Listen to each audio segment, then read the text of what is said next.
Episode 56. Today's all about that final Switch 1 Nintendo Direct. We'll be covering all the news there, as well as recapping GDC now that Donovan and Ozzie are back in town. And they're both joining us today, and they have quite a few previews to go over. All before we play a quick game about the last Wii U Nintendo Direct, because you know I love a good theme. And then we head to story time. Loads of previews. I won't say them now because there's so many. But we've got reviews for Bubble Ghost, the PS5 Pro, a little belated there, but still a great listen, and a review for Look Outside. Then it's on to news. Cristiano Ronaldo comes to Fatal Fury? We've got the announcement of ShackMaps, a new Shack News website for interactive maps. Very cool, if I don't say so myself. Of course, the Nintendo Direct, which I have mentioned. Indiana Jones is coming to PS5. Game Informer is back. Industry news, we've got the ESA unveiling the Accessible Games Initiative. That's cool. GME, GameStop's financials, not pretty there. And Ubisoft's new subsidiary, where they're bundling some of their biggest IP. All of that and more on today's show. It's a long one. We appreciate you being here. We're going to dive in right now. Here we go. So, Joe, what time did you wake up this morning? 3:26, 27. And did you dip your face in any ice-filled bowls of water? Well, I dipped Was it sparkling water? It was ice-filled bowls of sparkling Saratoga Springs water. Yeah. Wow. How about you? Oh, you know me. I didn't do any of that shit. Oh, that's kind of pathetic. That's kind of pathetic. You know what? You know what's pathetic? How Kobe Bryant would have put up 1,000 shots before these people even got off the toilet. Like, this whole, you gotta be locked in, bro. None of these people are locked in. I'm just gonna throw it out there. I assume we're talking about the Ashton Hall video. Is that Aston or Ashton? I don't know. Ashton. I don't know his name. It's Aston Hall? Or no, Aston Hall is his name could be Jaboofer Jones for all I care, Joe. It is Ashton Hall. We're talking Ashton about. Hall. I would subscribe if his name was Jaboofer Jones. Seriously, Jaboofer Jones, I'd be like, sub instantly. But Jaboofer Jones at 4 a.m, he's just like in bed still. Like this guy. And like, cracking open it's got to be $10,000. Like, this is all like, I don't know why these are the things that go viral now, but they are.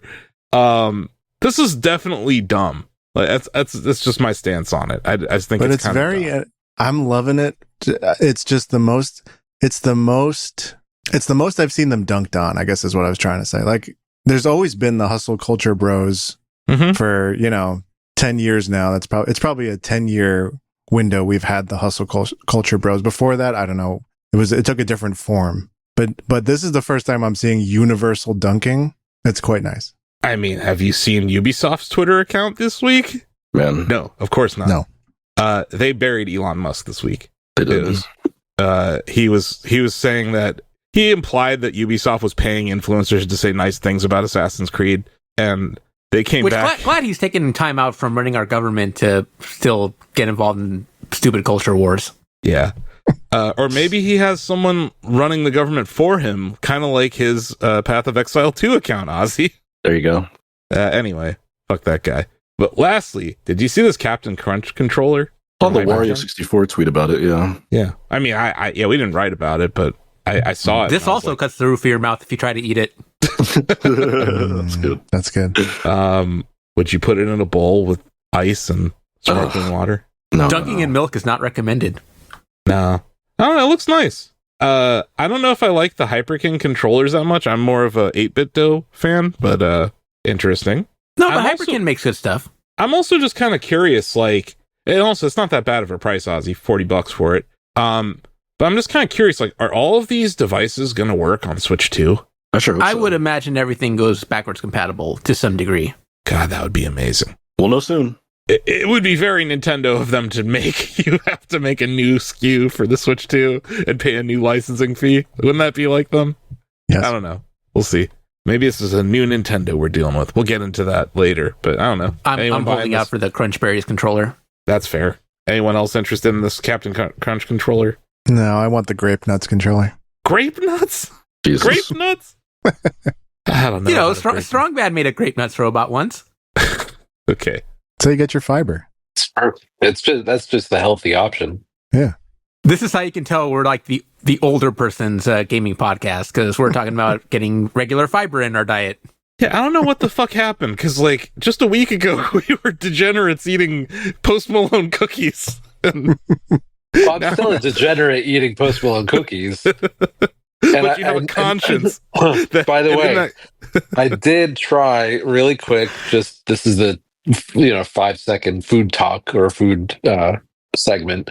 Yeah. I tried the street chalupa from Taco Bell earlier in the week. This is a problem. I was thinking while I'm eating this, I'm eating it. I'm not a huge fan of Taco Bell. Taco Bell's fine. Like, I like it. This is fantastic.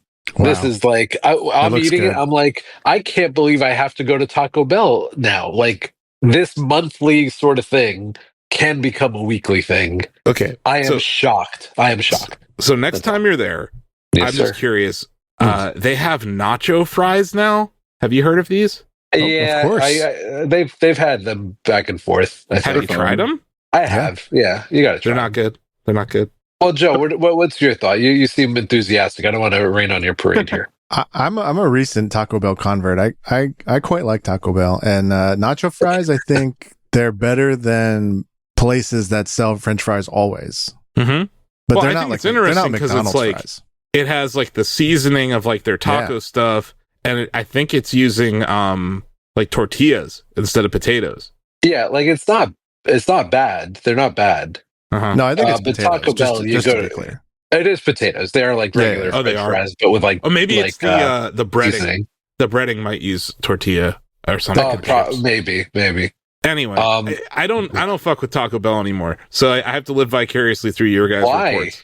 Was it bad? No, come on. You value that, and then you go to Swenson's and whatever. I don't. I haven't eaten Swenson's in years, John. I haven't eaten. Dude, I fucking eat salad and bread. I'm like. Oh man, you behave. You behave. That's good. Yeah, and I'm still fat. Live That's what's fascinating, brother. Live vicariously through us.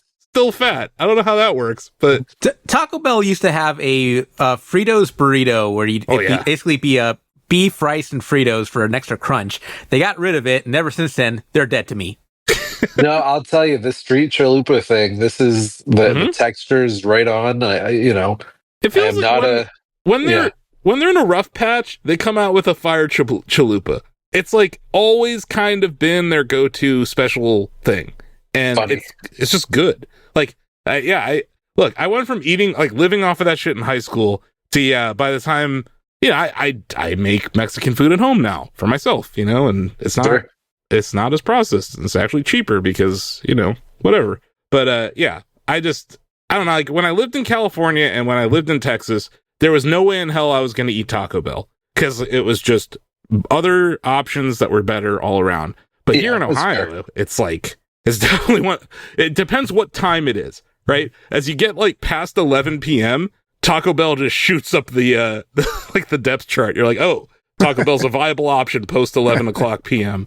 Because that's when Wendy's closes and stuff. And then like you took us to a decent Mexican place last time we were in town.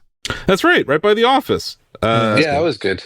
Yeah, but it's not like Texas Tex-Mex or anything. It's just it's better than Taco Bell, but except for these street again, fellas. Sorry, anyway.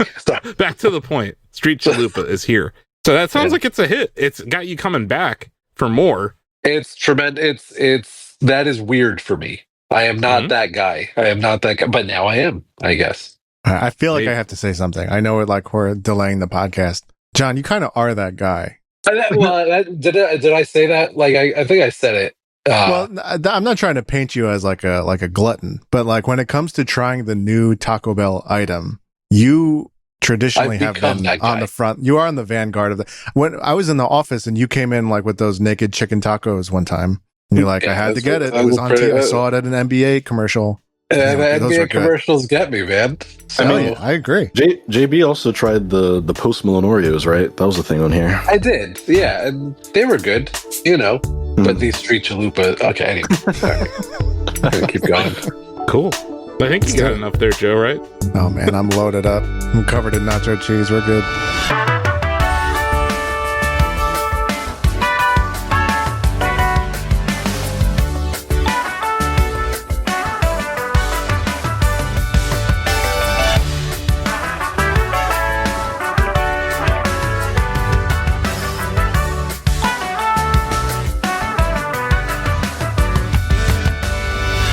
It's Shack Together in America on the internet. If this is your first time joining us, Shack Together is a Shack News video game podcast featuring myself, your host, Asif Khan, co-host John Benjamin.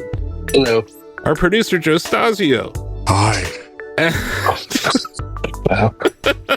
What the hell was that? I don't know. Anyway. And we have two guests.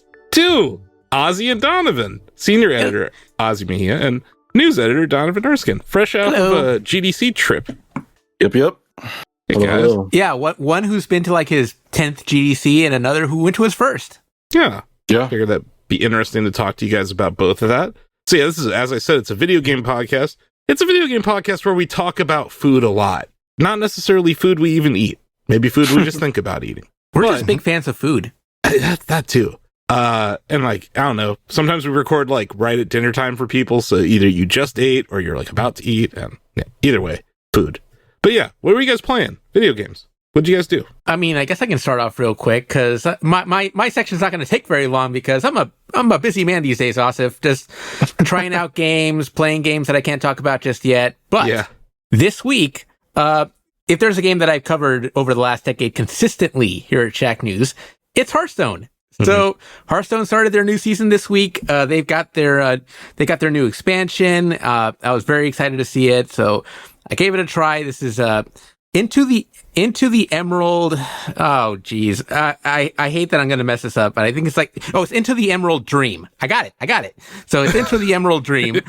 And, this is a really big time for Hearthstone because it's the start of their 10th anniversary.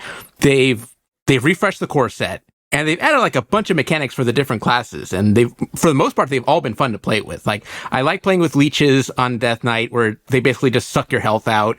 I like playing with the Druid because one of the funny things about Hearthstone is Day 9 has this meme where like he was on stream one time and he was breaking down like the Jade decks. And with the Jade decks, the whole idea is to keep playing those cards as you get bigger and bigger guys. And basically he has a meme that just kind of slams that whole idea of making a larger and larger man and slamming it as brainless.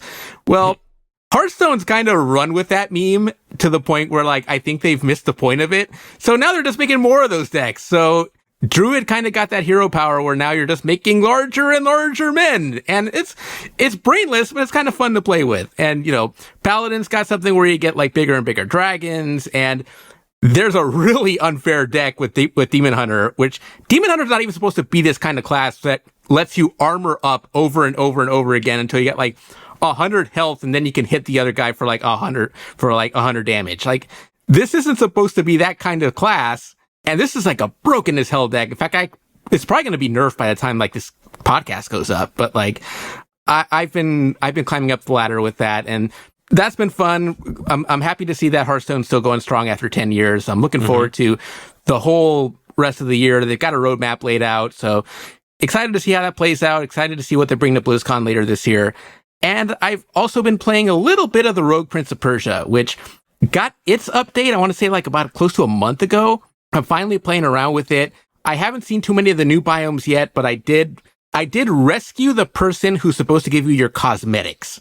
So right now I'm going down to earn some currency to unlock cosmetics. They've also overhauled that whole thing. They've overhauled the skill tree. They've overhauled the way in-game currency works. Like, I think it flows a lot better. And this is one of those things that like where early access kind of works, like early access works for a game like this. You try things out, you put it in front of the player base, you see what works, what doesn't. I think the players came back with like, this doesn't really feel intuitive or anything. And, Ozzie, this is the same dev studio that made Dead Cells, right? That's correct. They did the DLCs, yeah.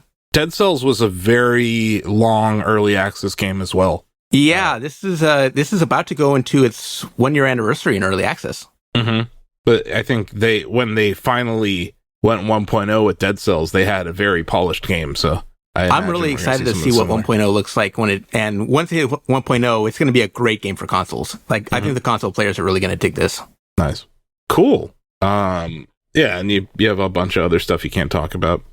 And a few things that I'll talk about later in the show, of course. Okay. Yeah, for sure. Donovan, what have you been playing lately? I have been playing a lot of MLB The Show 25, which I'm reviewing, but I can talk about because my review will be out tomorrow and the game is already out, so there's no embargo. It's great. I say it every year, but I do think that MLB The Show is the best ongoing annual sports franchise. I think it's just head and shoulders above NBA 2K, Madden. College football is the closest competitor in recent years, but I even think MLB The Show is better than college football at this point. In the past decade, not this most recent one, but maybe 10 to 20 years ago, FIFA was better than baseball. But yeah, MLB. Yeah, The work that the San Diego studio puts in this game is amazing, and this year has had some actually pretty significant changes and improvements.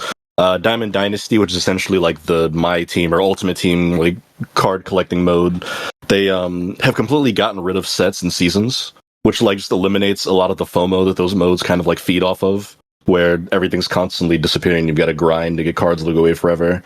So it's much more easier to play as a casual player. So I've been playing a lot of that, which I've been enjoying. They added college to Road to the Show, which is the career mode. So now you can go to. It's not every college. It's 8. They've got UCLA, Tennessee's on there. I think Alabama, LSU. I forget the other 4, but they're a handful of colleges. So Michigan. I don't remember if Michigan was on there or not. To be honest with you, I have to check again. Would be cool if they expanded that though in future games. But it's just a fun ass game. It's such a good simulation of the sport, I feel, and it emulates it probably as good or better than I think 2K and Madden and FC, as FIFA is now referred to as. Yeah, football club. Do with their games. Yeah. You mentioned college teams. I was thinking about how NBA Live is basically dead again.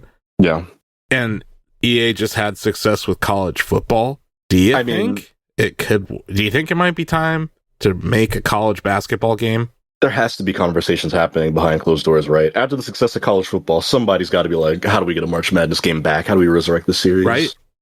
It just seems they're not going to be able to compete with NBA 2K. Fine. No. But they could make a college game. Would be such a good antidote to the cynicism of 2K, the same way college football was for Madden, right? Where we were just so happy to have a good football game that wasn't called Madden. Obviously still EA, but but there's still elements of NBA Live from different generations that were fun. They had good gameplay mechanics, and maybe at times it was more arcadey. There's something they could do where 2K's not innovating at all. So if they make anything neat, I was kind of I'm hoping that we see something like that. Also, the women's tournament has more attention now than it ever has before, so I'd love to see what they do with that too. Yeah, you could have both. Yeah, exactly. You take a page out of the 2K playbook where they brought in WNBA this year, but you have. I know Juju Watkins. She just hurt her knee, but it's still Paige Bucker is another big. The last 3 years, I think women's college basketball has exploded, and I don't think that's going away anytime soon. Yeah. I would love to see that happen. I would be surprised if it's not being discussed. Now, if it actually can happen, I don't know what the rights look like, but I'm sure someone's trying to make that happen. Mm-hmm. That's cool. Yep. But, nice. You got any other games you want to shout out? Another game I just started playing, but I don't know if I can say that I'm playing it yet, so I won't. Oh yeah, that's right. Yeah, don't say it. That's the problem with having these guys on. It's it depends what day, right? Sometimes they can talk about games that they played. Other times it's we're sitting on a bunch of cool stuff that we can talk about. You know the one game I want to talk about, Asif, I know, but not allowed to talk about it. So stay tuned, Shackers, for that one in the coming days. Yep. Yeah. So I agree. John, it says you're playing Assassin's Creed Shadows here? I am still playing Assassin's Creed Shadows. Liking it? I am. I'm really liking it, actually. I'm probably 20 hours in. Okay. It's scratching an itch. It's, look, they for whatever reason, I think it's the environment. I think Naue is a cool character. I think, I'm kind of lounging a little bit. I'm lollygagging a little bit. Not trying to be completionist. I don't think you could really, I obviously you could 100 a game like this, but I'm not really trying to. I'm just enjoying the time that, as you're leveling up, really some of these attacks that you unlock are pretty awesome, right? The combat is more impressive than I thought it would be. And the traversal is not like old Assassin's Creed, which I think that's one of the big criticisms. And I could see why, I could see why that's a critique, right? I kind of miss those days where you can really, it feels like you could go anywhere elegantly, like really smoothly. And it's a strange thing if you think about it. Like, it's just a strange choice that Ubisoft went and kind of eschewed that. That is like a very magical thing. That was very novel at the time. And for them to go and eschew that, a good example is, it's not even an example. It's you just remember that smoothness. You don't have that. And not only do you not have that, unique smoothness that the original Assassin's Creed games had, you also have some jankiness in traversal. So whereas the combat's really fun, the traversal is like still pretty, it's just pretty crunchy. I think anything post Breath of the Wild, when you come to a mountain and you're sliding down the mountain, you know what I mean? Like the whole thing, like it can't go up. Or you're going through a forest. There's obviously a lot of forests in this game, and you can't necessarily, you're not like dodging through the trees. It's not letting you just move forward. You're like getting hung up on polygons, like it takes you out of that out of the environment that much, where you're like, crap, I've hit a border, I've hit a wall. It makes you appreciate the scope of like a world like in Elden Ring or in the Zelda games, right? Like, I think you're right. Like, it's the scope and the fact that you can.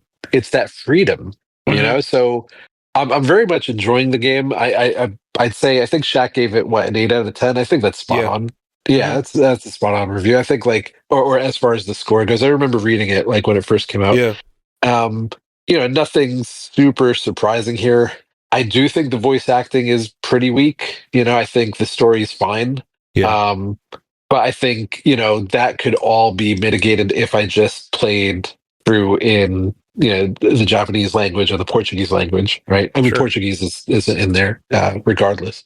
But I'm liking it a lot more. And the politics thing and whatever, it doesn't impact me. Like, I really think like 90% of people out there don't give a shit. Like, they just want to play a really cool game. Ubisoft this is a very fun game.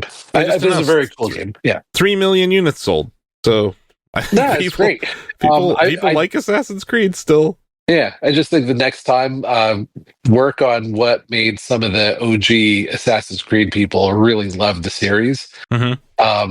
And I think the lack of animus, and there's some animus stuff, but the lack of that, about 25 hours in, it just feels like missed opportunity. But anyway, that said, again, really liking it. Nice.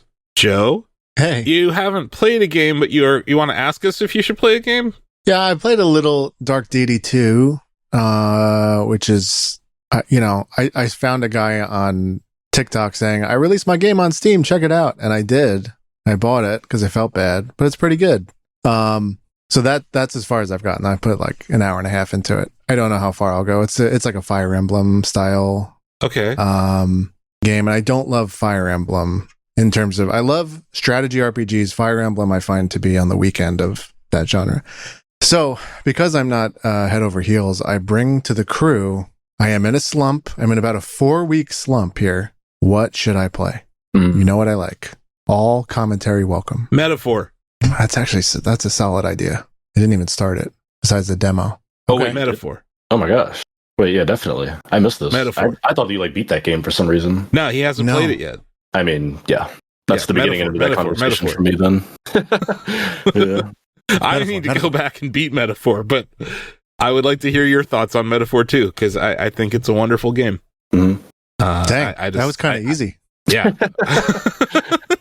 Sorry, I know your taste so well now that I was like, I'm not gonna be like, oh yeah, check out Wreckfest 2, Joe. Like that. Okay, well, all right. Minutes. So give me a non 100 hour That's option.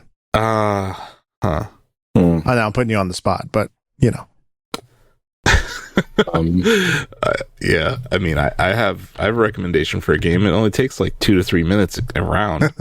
You play at 0.99. Well, all right. So feel free to chime in later in the show. Asif, what have you been playing? Oh, I'm glad you asked. So yeah, I'm definitely reaching a level of difficulty in Retro Slam Tennis that's not great because I'm not willing to pay for the drinks to increase my stamina. So I'm getting to these major tournaments now, like Wimbledon or Australian Open or the US Open or whatever, French Open, and I end up in like the semifinal round or the final round with only 25%, like 25% less skills because I'm low on stamina. So I'm at that point now where like the monetization of the game is starting to affect my enjoyment of it. But that took like a month to get there. But I am kind of disappointed in that, so I haven't been playing as much. And then I'm a total sap, guys. I keep seeing the stupid ad for Last War. Have you guys seen that ad? No. It's like a road and there's people running at you and you have guys that shoot at the people coming at you. No? I don't think so. It's a mobile game. It's... I think I know what you're talking about. Yeah. Is it like when you shoot... Yes. You shoot at a gate that has like They're coming times 2 or... Yeah. I finally was one. just like, fuck it, Instagram, I'll download the stupid game. Oh, no. Which I thought would make the ads go away. Oh, Nope. no. No. Now I get even more Last War ads. They're like, we finally got one. That game showed me that, you know what, Retro Slam Tennis's monetization isn't that bad. They have this is like Time Gate the game, and there's microtransactions, there's like multiple currencies. But I will say this, unlike many social media ads where they show you a game, they show you gameplay and then you download the app and it's nothing like it, The Last War is actually what they show you. So when you are playing the game, and it's kind of like, it's similar to a tower defense, but you're moving, right? It's fine. That's all I'll say. But yeah, I don't know what happened to me, but like, yeah, I don't know. I was on Instagram because I'm trying to be on Twitter less, and then I get served this ad, which proves why Facebook's the best at advertising, right?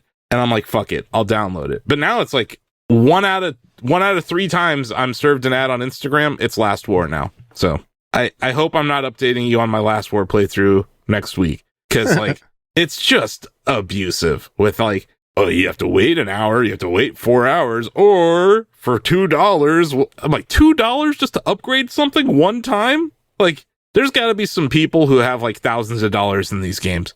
So it's like, at least I'm not that, I'm not hooked like that. I just was like, I'll try your free game. So yeah, they must be making just hand over fist money. There are over 1 million reviews on just the Google Play Store, which is a small indication of the audience. But it's free to play. So it's like, what % of those people are buying microtransactions? Also, Google, there's like a bunch of studies that Google Play users don't do microtransactions as often as iOS users. That's just across the board on the app stores.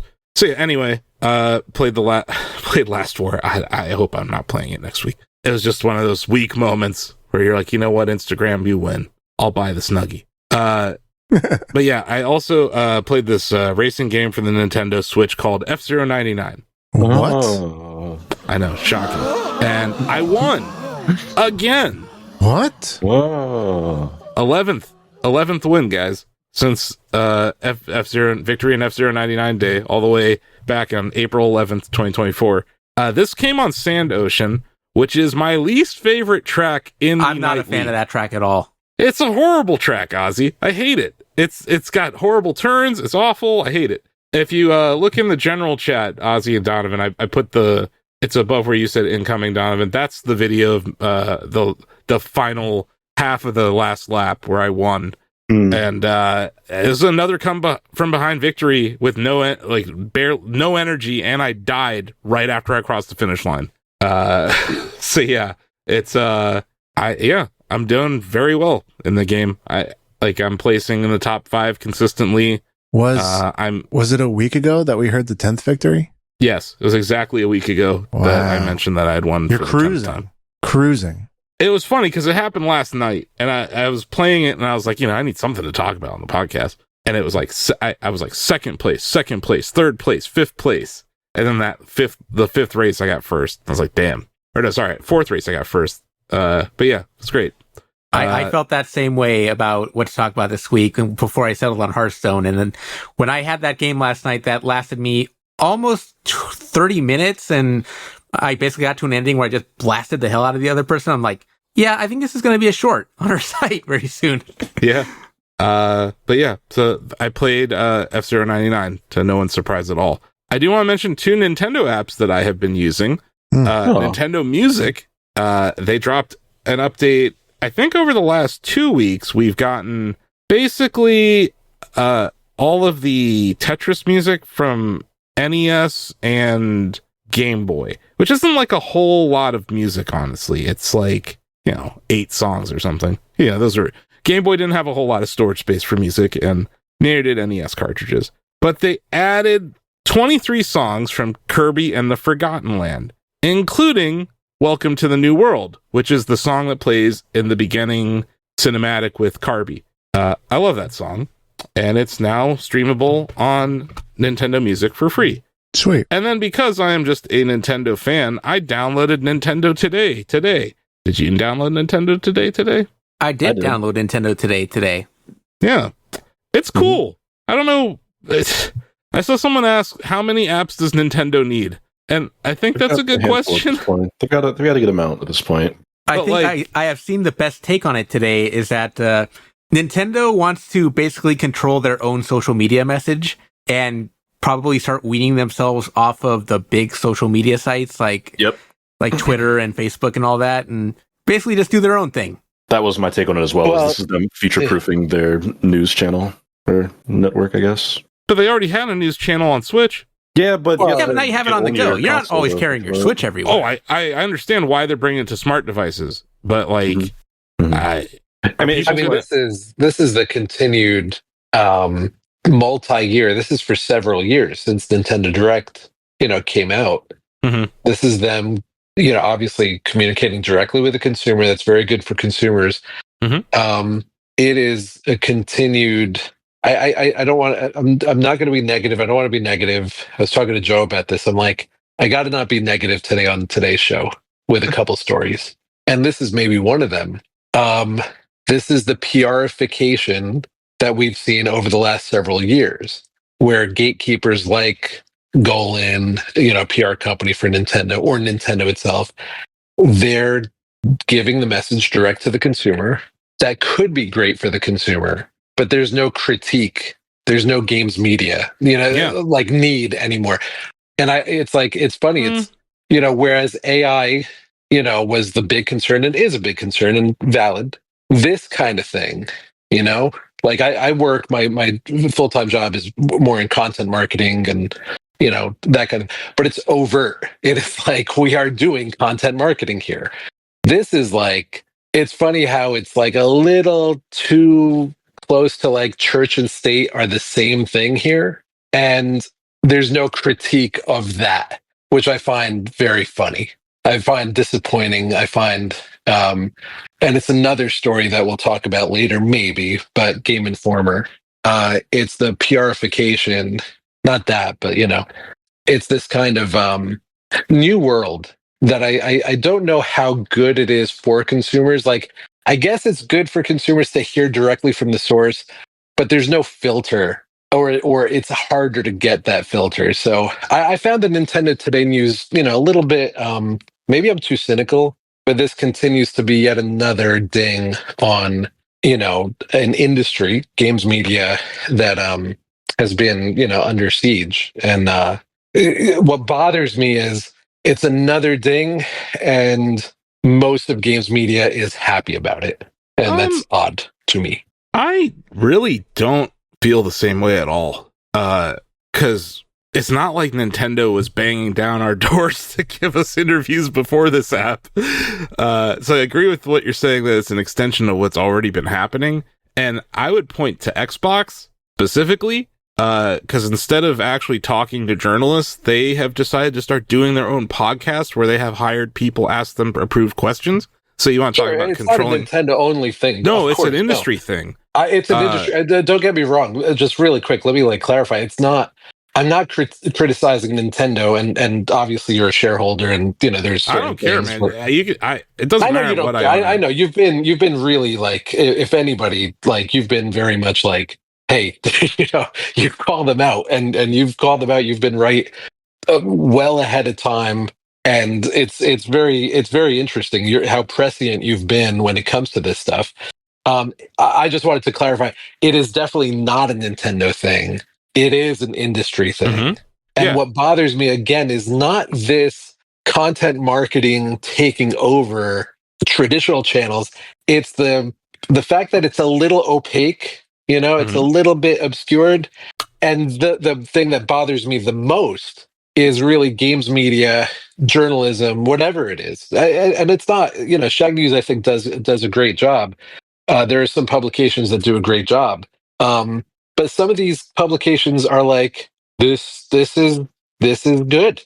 And I'm like, what would have been better is actually pushing for a Nintendo or an Xbox or a PlayStation to provide those interviews to publications like Shack News instead of the approved list of dear leaders' websites, whatever company, which is an IGN or a GameSpot Famitsu. or whatever, a Famitsu or whatever. It's basically a list Game of 3 Informer, publications. Yeah, Game Informer, IGN, Famitsu, and historically Eurogamer, but I kind of doubt it now that IGN owns Eurogamer. I doubt it now too, yeah. So right. It's like just down to 3 outlets.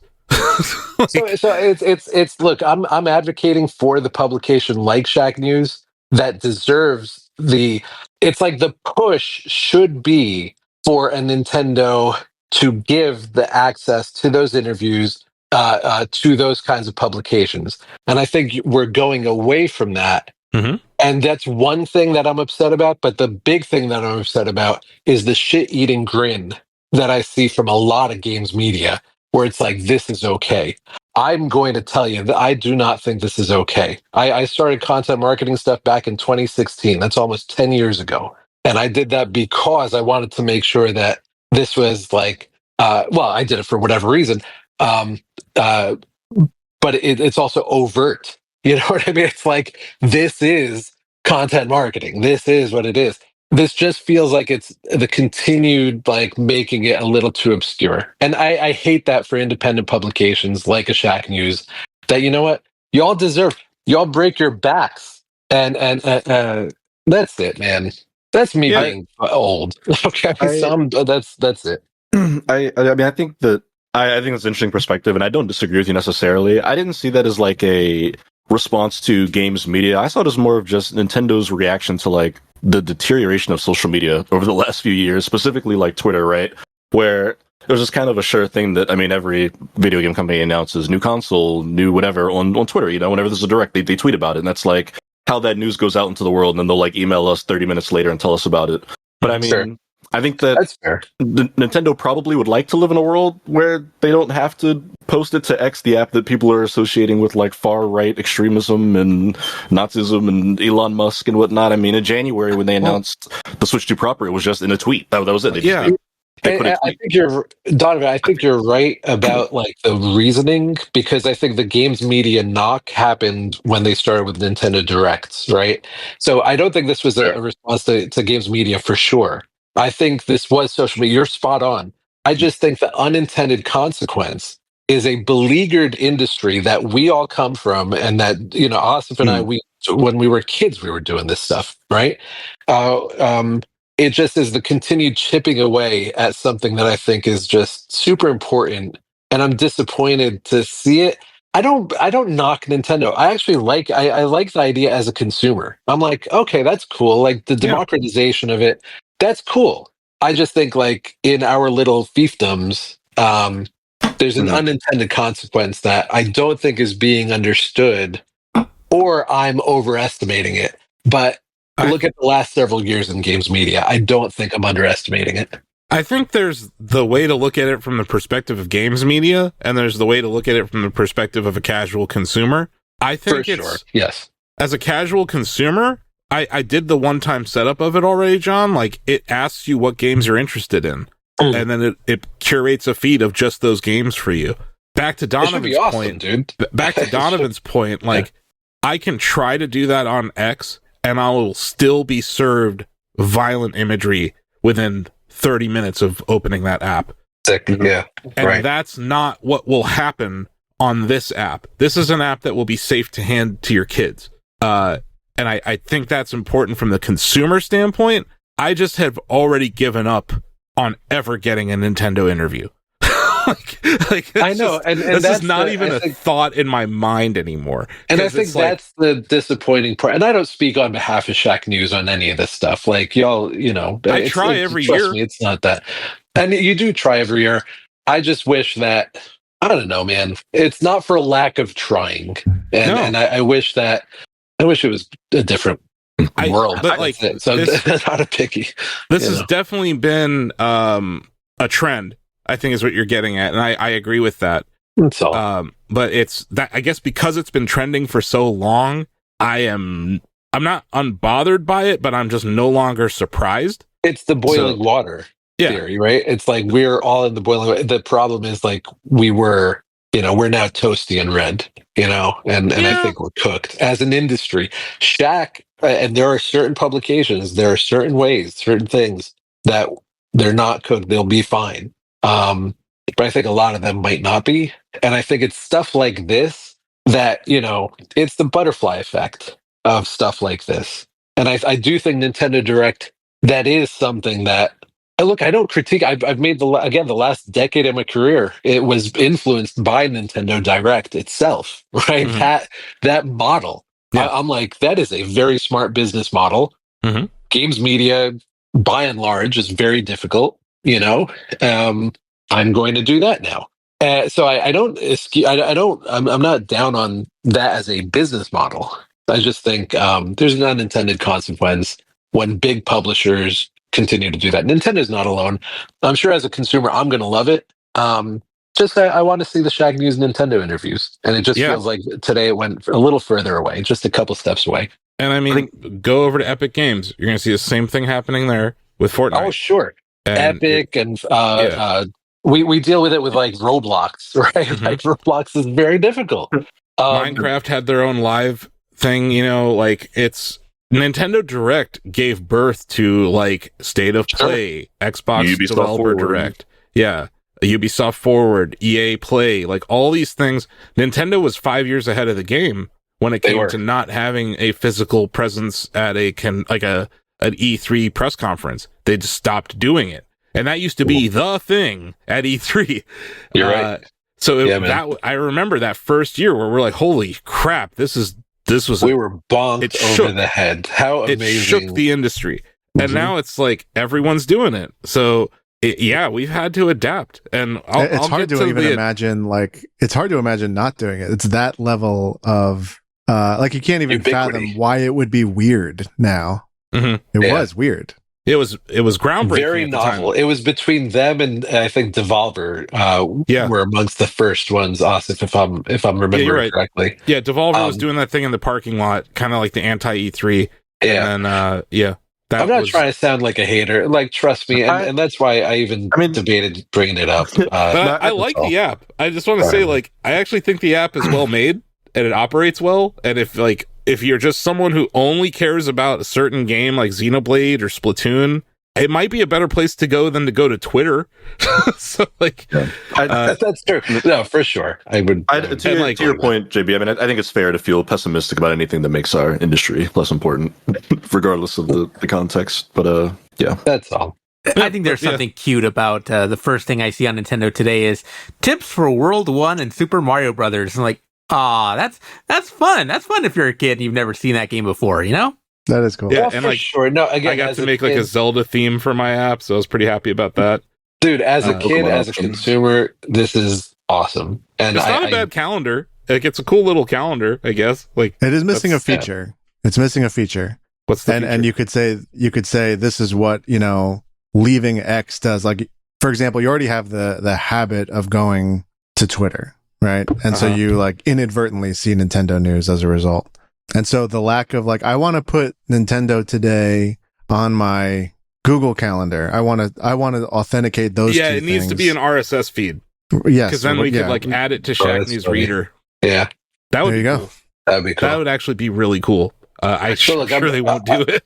Look, I was just trying to get a little spicy take on the cast. Okay, so that was. Oh no, I do think it's indicative of what you're talking about. Yeah.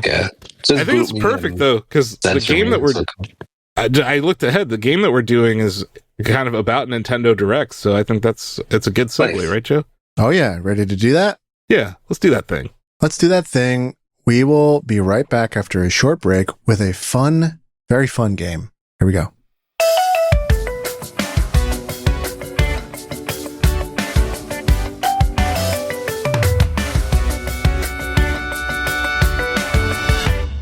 Hey, welcome, folks, to the final Nintendo Direct Wii U Edition. Oh, my God. Oh, I'm screwed. Donovan's screwed. I'm so cooked. Donovan, what are you, 12 years old? No, you were around for this. The Wii U, from the GameCube to the Switch, I mean, the Wii U was just the one Nintendo system I didn't have.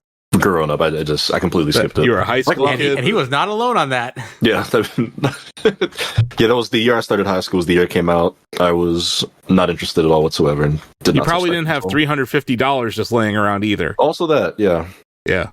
But, well, that's okay. You might still be able to participate because it really should be called Wii U and 3DS Edition because oh shit. What we're doing today is, in the spirit of having just watched mere hours ago the final Nintendo Direct for the Nintendo Switch 1. Are you sure? You sure that's the last one? You think we're going to get one in the next 6 days? No, but I'm saying like... Well, come on, you know what I mean. I think Switch and Switch 2 are going to coexist at least through next year. They announced 2 games coming out in 2026. Mm-hmm. Well, so here's what I mean. You mean it's like the last one of its generation? Okay. Because we still got 3DS games post Breath of the Wild. Correct. But those tended to be just YouTube announcements or press releases. But yeah, I get what you're saying. Yeah, even if they were in a direct, it was still sure. A different era. So this is the end of an era. Whether that era has bleed, which it probably will, is another topic. 150 million units. It's gonna bleed. It'll bleed. Absolutely, it'll bleed. They still got to sell this shit in Brazil. What we're doing today is there was a Nintendo Direct on, I believe it was March 3rd of 2017. Yes. I'm going to double check that date while we're playing. But anyway, there was, before the Switch came out, there was one final Direct, 2016, March 3rd, 2016. A year before the Switch launch. That's right. And what I'm going to give you is a series of headlines. You will not have to buzz in. We will go person by person so that there's no complaining and any qualms in terms of internet speed. We'll go person by person. I will give you a headline and you will tell me true or false in regard to whether that headline was given during this March 3rd, 2016 Nintendo Direct, the final Direct before the Switch came out. Mm-hmm. Do we all understand? Yeah. Yes. We're identifying the Nintendo's Direct headline. Okay. I understand. Yes. Was it at the final Nintendo non-Switch Direct or not? Here we go. Asif, you're up first. Okay. Super Mario Maker was getting a web portal for easier level searching. I'm supposed to say if that's true or false? Was it given at this Nintendo Direct? No. Super Mario Maker. Say it again. It was not given at this Direct. Correct. That was at launch.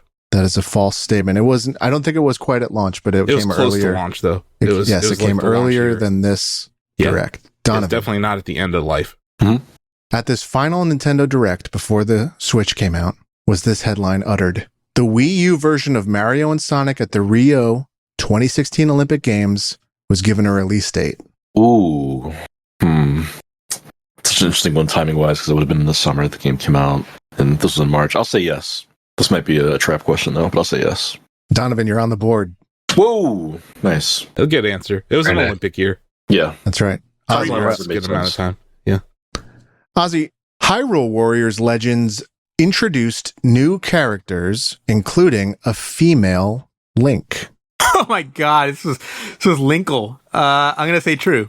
False. It was not in that Direct. The headline is correct. It did not come. Just being very tricky. Donovan doesn't remember Linkle? No. Before there was Bowsette. Before there was Bowsette, there was Linkle. All right, John. Yes, sir. F-Zero 99 was announced. Not at this one, no. What are you talking about, Joe? Correct. F-Zero 99 was announced on a Wii U Direct. No. Hey, if Donovan got that, he would have thought about it. No. 99. I watched the Direct when that one was announced. That was like 2 years ago. Yeah. Donovan, you would have thought Remind us again what date this Direct was, Joe? March you're going to look 2016. Yeah, March 2016. Got it. March 2016. Yeah. Remakes of Dragon Quest 7 and 8 are announced for the 3DS gaming system. I'm gonna say no. That is correct. That came about a year prior. Mm-hmm. EQ8 so good. That's right. Yeah. Donovan. Mm-hmm. Fire Emblem Fates is set to release in 2 different versions. Oh. Was Fates the last one before they did Three Houses, which is the first Switch one? I'll say no, because I don't remember hearing anything about 2 versions of that game existing. I could be wrong, but I'll say no. You are right, but not for that reason. There are indeed 2 versions of Fates. Okay. I'll take the point regardless. Yeah, that news came earlier than 2016. Okay. And I believe there's actually there's like an omnibus edition as well that has both games, if memory serves. Of course there is. Yep. They pulled a Pokemon. March 2016. Mini Mario and Friends Amiibo Challenge is announced and then later released in the same month. Oh, this sounds like something they did in Mario Maker. I'm going to say true. Correct. Wow. John. Good answer. Sure. March 2016. A Wii U bundle with Smash Bros. And Splatoon is marketed on this Nintendo Direct. That's a nice little bundle. And I will say yes. Damn it. Did that bundle ever exist? That bundle did exist, and it was out for several years, not the final year. They had given up by then.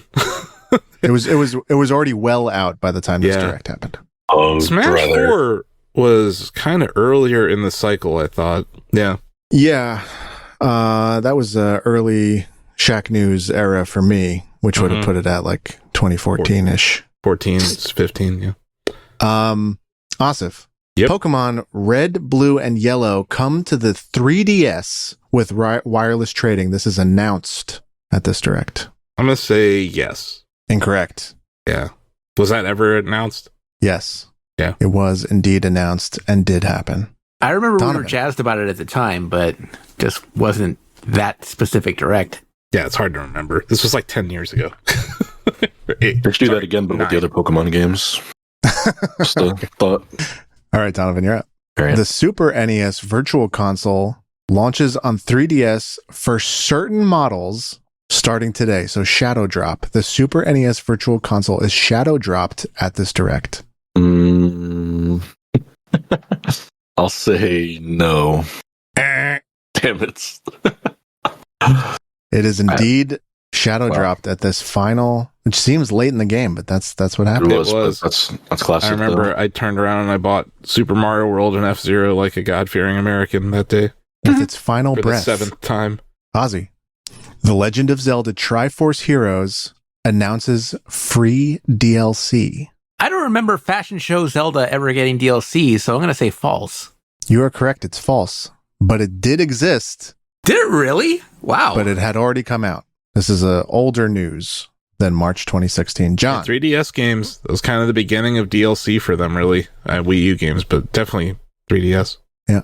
Here we go, John. Yes, sir. A game announcement. Pokemon Puzzle Challenge is announced as a free-to-start experience. Ooh. I will say true. Incorrect. Oh, God. That happened well before March 2016. How sad you couldn't remember that. Oh, obvious. Asif. This was cool. I'm getting slammed. Asif, your final question. Oh boy. A fitting one. Super Mario Maker announcement is the following. New updates will be coming later this month. March 2016. Super Mario Maker updates coming later this month. You're not going to say what update. Because that was a headline at like 4 Directs, Joe. Mario Maker to receive new updates coming later this month. You understand what I'm saying, guys? How vague this clue is? I agree with you. Though, what he just Fortnite had an update. Oh, really? I riddle you this, Asif. What you're saying would not affect the truth of my statement. Okay, last year of Switch, Mario Maker 1 update. I'm like, what the fuck did they add to that game? Like a game mode, maybe? Huh. What the fuck did they add to that game? in the last year? It was already so dead. I'm going to say yes. Ding, ding, ding. Wow. Nice. There you go. I believe the language was, we promise we will continue to support this. Yeah. That was the sentiment. So it wasn't even an announcement. It was an announcement of an upcoming announcement. Yeah. Well, it was both things. We promise we will continue to support this, and there is a specific update. I can't remember exactly what, coming like 2 weeks from the Direct, something like that. Donovan, your final question. Okay. Cloud from Final Fantasy 7. Oh my God. Is coming. How could you? I misread my Roman numeral. We're going to minus 20 points for Joe. Man, if my Final Fantasy pedigree is not well established on this podcast, I've done something wrong. Cloud from Final Fantasy VII is coming to Super Smash Brothers. True or false? March 2016. False. You're dang right. That was not in the right timeline for Smash games. Yeah. Ozzie. Paper Mario Color Splash is announced for Wii U. Ooh, I do remember this came late. I'm going to say true. Great memory. Indeed, it is true. Wow. A Hail That's Mary. kind of your wheelhouse. It was my wheelhouse, but it was actually Laura that played this game. I never actually played Color Splash all the way. That's mean Mario RPGs and you. Track record. John, your final question. On the Japanese edition of this Nintendo Direct. Oh, yeah. Mother 3 is announced for release on Virtual Console. I'm going to say not true because that feels like that happened more recently. Correct. But it had happened earlier, not more recently. It happened on a Nintendo Direct for Japan for Switch Online also. Okay, so both. Yeah. Okay. Yeah. It's John's right and you're right. Yeah. Either way. Both right. Both can be right. Usually We have have results. Joe's trivia. Okay, go ahead. Yeah, sorry I don't, spend about 15 hours deep diving on the It's okay. minutia. We can't be perfect. We can't be perfect. I have my is Wii right. U plugged in. Anyone else? No? That's what I do. thought. You do? I do. Nice. It is played That's right. Your kids play occasionally. card on it still, right? They do. What's a Nice. Wii U? Okay. The results are as follows. In fourth place, John Benjamin with 2 points. Oh, no. Damn. God. You won last week. I know. I'm Tied. fine. Tied for first, second, and third place. What? Asif. Ozzie Just got and Donovan. No. We all got one wrong, right? No. You don't tie for first, second. You're tied for first. Okay, That's then also John's in true. fourth, and you guys are tied for first. That's how. Wait, but wouldn't that be me as second? No. I Yeah, know. no. It would still be you at fourth. Okay, I'm doing I it like get it. the way the F-Zero leaderboard would handle it is how I'm handling it. Fair but- enough. That's fitting. So, like, you don't have a tiebreaker? No. Oh, brother. How about the person who beat Briefcase level 5 for the Wii U wins? And Okay, have so one of who's those. That's me. Okay. No, the level you made. I had to do it to upload it. I don't know if you beat it, John. You might have. I don't remember. I might have, but yeah. It's hard. I don't think you beat it on the Switch. But yeah, that was my hardest Mario Maker level on Wii U. It's like less Joe, than 1/8% clear rate.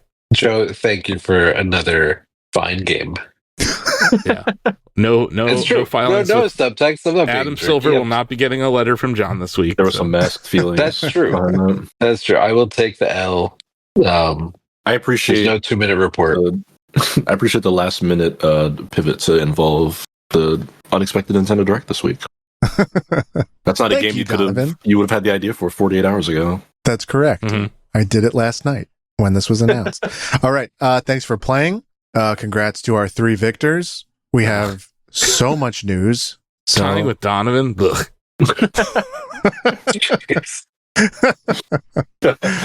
start puking. Come here to win, damn it. Not to win with Donovan. Uh, All I'm right, still y'all. thinking about the Battle Royale at the end of the year, Donovan. oh man, we gotta do that again. Wow. A showdown awaits us. Okay. I am passing the puck to Asif. Sweet. We'll be right back with story time, so stay tuned.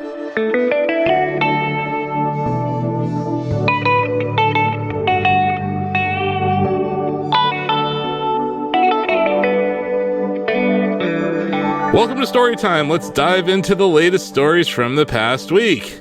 This is Storytime Previews, which is trademarked. It's a preview palooza from your friends at ShackNewsa.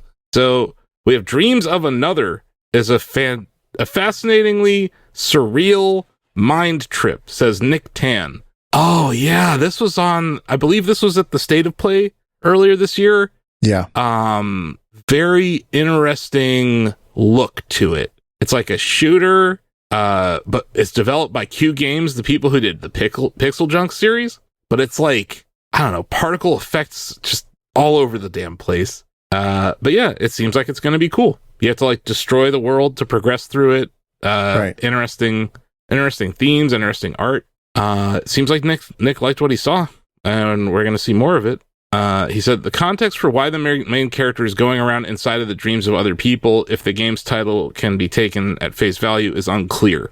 So it's got some kind of like hard to explain narrative around it too. But maybe that's something when you like play the full version become more apparent. I would think so. Because it's important to note that most of these games that we played at GDC, which I believe Nick played that in San Francisco last week, these are vertical slices or demos or alpha builds in a lot of cases, so these games could change. He also played Mindwave, which he says is like the brainchild of WarioWare, Rhythm Heaven, and Danganronpa, which seems like you might like this, Joe. I don't know. Yeah. It kind of feels like this might be a game that Joe likes. The art style is pretty interesting. But yeah, it seems like another one to keep our eye on. Strange mashup of we're at that phase of gaming right now where it's like everyone saw what happened with Balatro last year and they're like, oh, okay.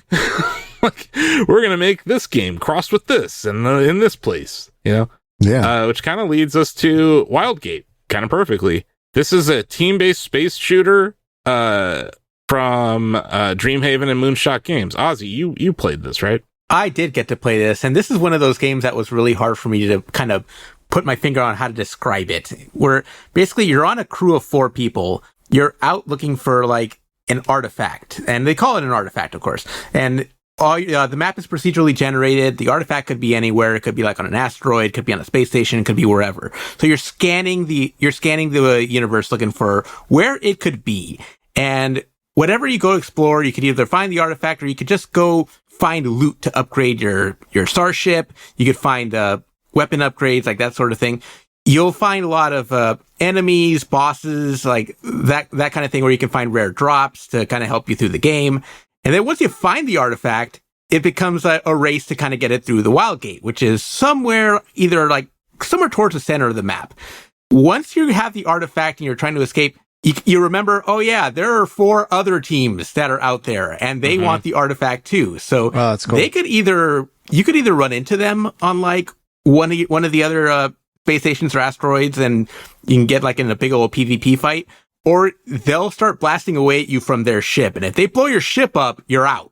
So it's basically you can eliminate teams by blowing up their ship. And so what's the thing that you have, like the objective or whatever? When you die, does it reset, or is there like a time? Is it like capture the flag, like where there's like a little bit of time where your team can get to it, or does it automatically reset? If you die, you respawn. If your ship blows up, you're out. So the objective is to get the artifact and take it through the Wildgate. And the Wildgate is somewhere in the middle of the map. I was having a lot of trouble describing this, but one of the YouTube comments actually spelled it out perfectly. It's Space Sea of Thieves, basically. Oh. So that's a much better way to describe it. And I think people are going to dig this.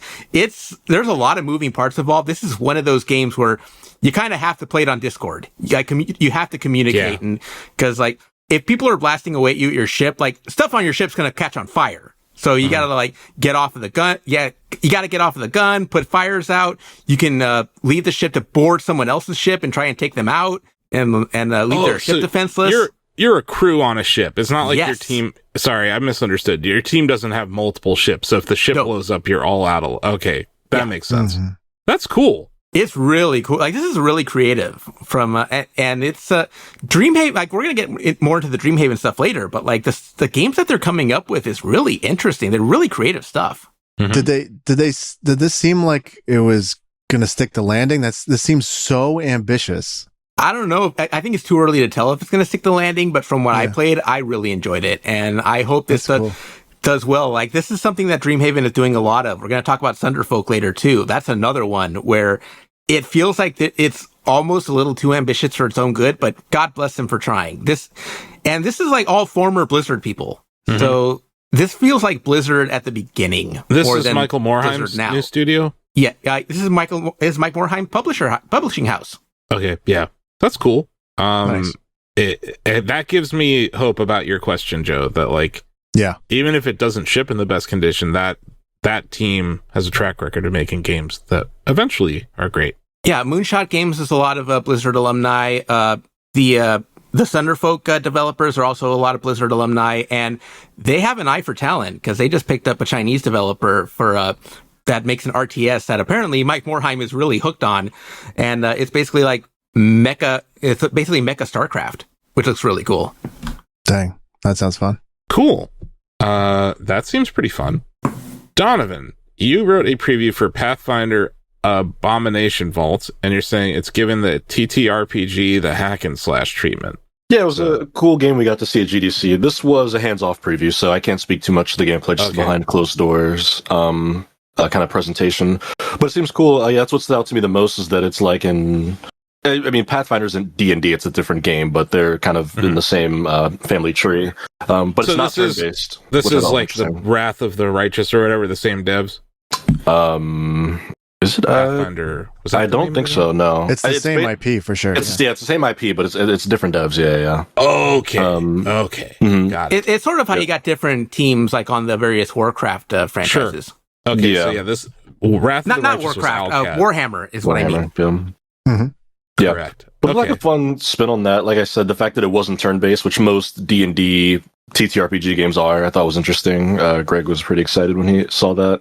I think Greg went into this thinking Diablo-like. Yeah. He went into this thinking it was turn-based, and he found out it was closer to Diablo or Gauntlet, and we got really excited. Yeah. Thought it was neat. The way they do dialogue in that game seems interesting, where like an NPC will talk to your party, and then you can use the D-pad and like any direction. You can have different members of the party respond. So like the barbarian might have a more like aggressive, less diplomatic response, but then you've got like the wizard who's, more carefully spoken, and they said you get like different results based on who you're sending out there to like engage with people. I thought that was an interesting kind of way to handle that. Cool. Ozzie, you played or previewed Clawpunk, which is a cat-centric roguelike where everything comes in nines. So basically, this is a 2D pixelated roguelite game where it's the best comparison would be to, and of all the games for them to be inspired by, they were inspired by Broforce. And basically, it's a 2D shooter, and you're going from the top down. So you're trying to blast your way through the environment. You're trying to like go down as far as you can, basically blasting whatever enemies are in your way, or you can just exercise speedrunning strats and just find a way to just descend as much as you can without actually hitting the ground because the ground is covered in spikes. You're trying to go through a little door in the center that's near the bottom level. And the idea of it coming in nines is because you have a team of 9 cats. They all have 1 life apiece, which adds up to 9 lives. They can all take 9 hits. And yeah, it goes on like that. This game Are you dealt 9 cards? A card system is not implemented yet. That comes later. But yeah, they are. There's a lot of humor in this game, and you can see the humor in like some of the dialogue, and also in some of the boss design. I got owned by a giant rat that is basically like an 80s professional wrestler, trying to hit you with a chair and a big boot and all that stuff.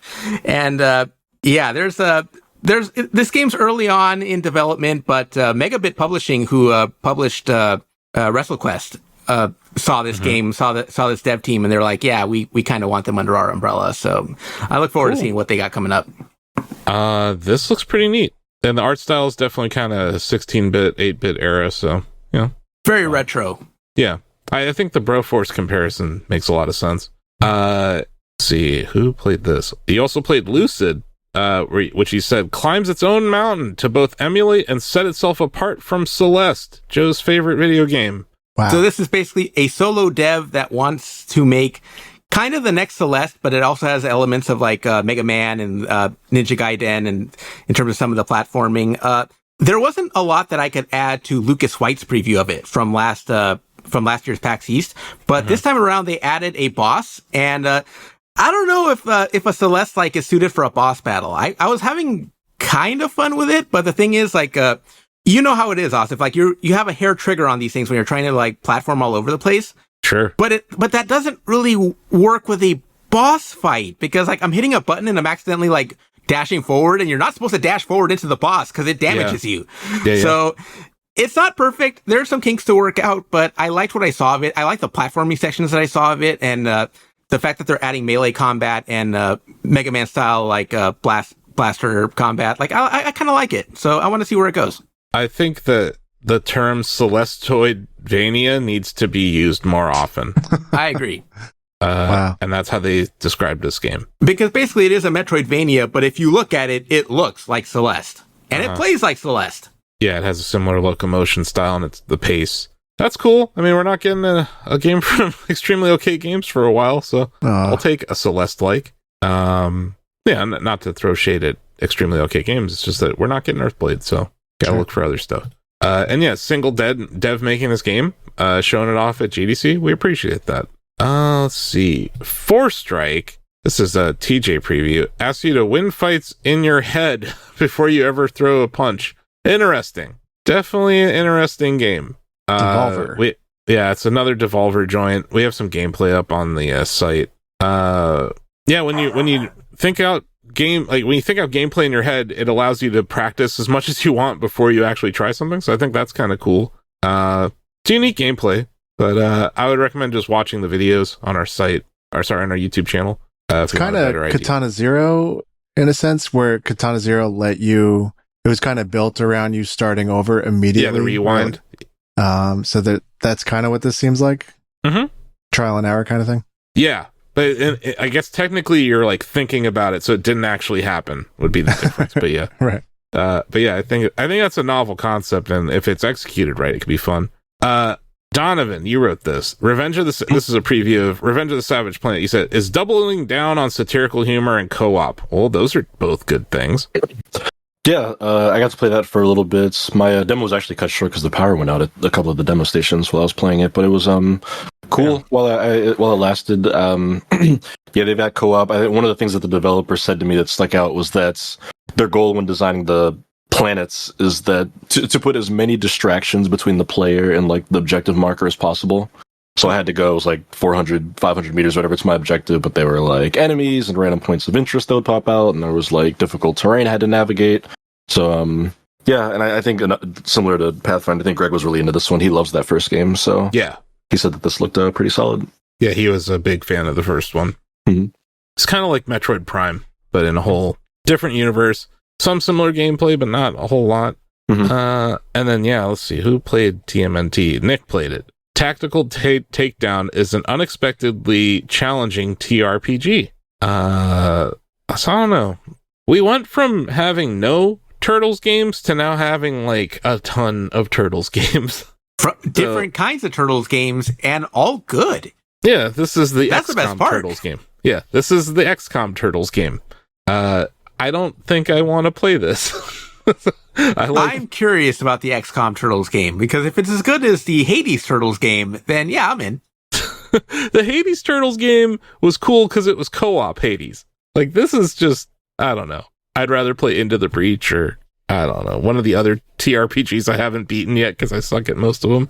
But I don't know, it's just cool. Good on Nickelodeon for licensing out their IP and picking good devs to make good games. Nick also previewed Cairn, which I think is like another mountain climbing kind of game, right? Yeah. We've done some previews of this in the past, but it's shaping up pretty well. Got a unique art style. Looks pretty fun. And beautiful. Then, last but not least, I think this was probably the most interesting game I saw at GDC from afar. Jay and Silent Bob Chronic Blunt Punch is a nostalgic beat 'em up. It's gorgeous. Like, the art style of this game is great. Yeah, Greg and I played this one for a little bit at the Mix. That's right. You guys got some gameplay, and then Nick wrote the preview. So yeah, what do you think, Donovan? Looks really cool. Kevin Smith's one of those guys where I respect him. I haven't seen a lot of his movies, but I do respect him as a creative. So I'm not too familiar with Jay and Silent Bob, but have you not seen Clerks? I've seen Clerks. I know that, but they have like a whole. I mean, those characters show up in so much. They show up in Dogma. They show up. Yeah, they're in a lot of films. Yeah, Dogma's supposed to get a re-release down the road, which I feel like Donovan needs to watch that for Pop Goes the Culture. Yeah, to get his first time reaction. Yeah, that would be funny. I believe they told us that game was in development for 6 years. Chainsaw Bob. This has been in the can for a while. I remember seeing it back at PAX West back in August. Yeah, so but it looks good. It looks polished, and those are funny characters. But yeah, it gave me an opportunity to put the Jay's rap from in front of the store underneath the for the audio for our vertical video. Mm-hmm. So if you guys remember what Jay was rapping about outside the convenience store, go find the video. Anyway, that was all of the previews that we could possibly fit into a podcast. But yeah, seems like you guys tried out a lot of cool stuff at GDC. It was definitely more leaning towards indies. Like Nintendo didn't really have their usual setup there. I don't think did Facebook have anything going on for Oculus or Meta? Not really. I remember there was definitely VR stuff. I don't remember if it was specifically Meta. There was no Epic Games keynote, right? Like that's a weird one because they normally do have one. Yeah, it felt like a little different this year. But I do appreciate that ID at Xbox has kind of cemented themselves there every year, and they have some really good indies up there that some of which we haven't written up yet, and some that we're excited to see down the road. Like Hotel Barcelona is one that we should have gameplay up of very soon. We already do. The marriage of Suda and Swery is just like match made in heaven, man. That game is fun to play and is delightfully twisted. Yeah.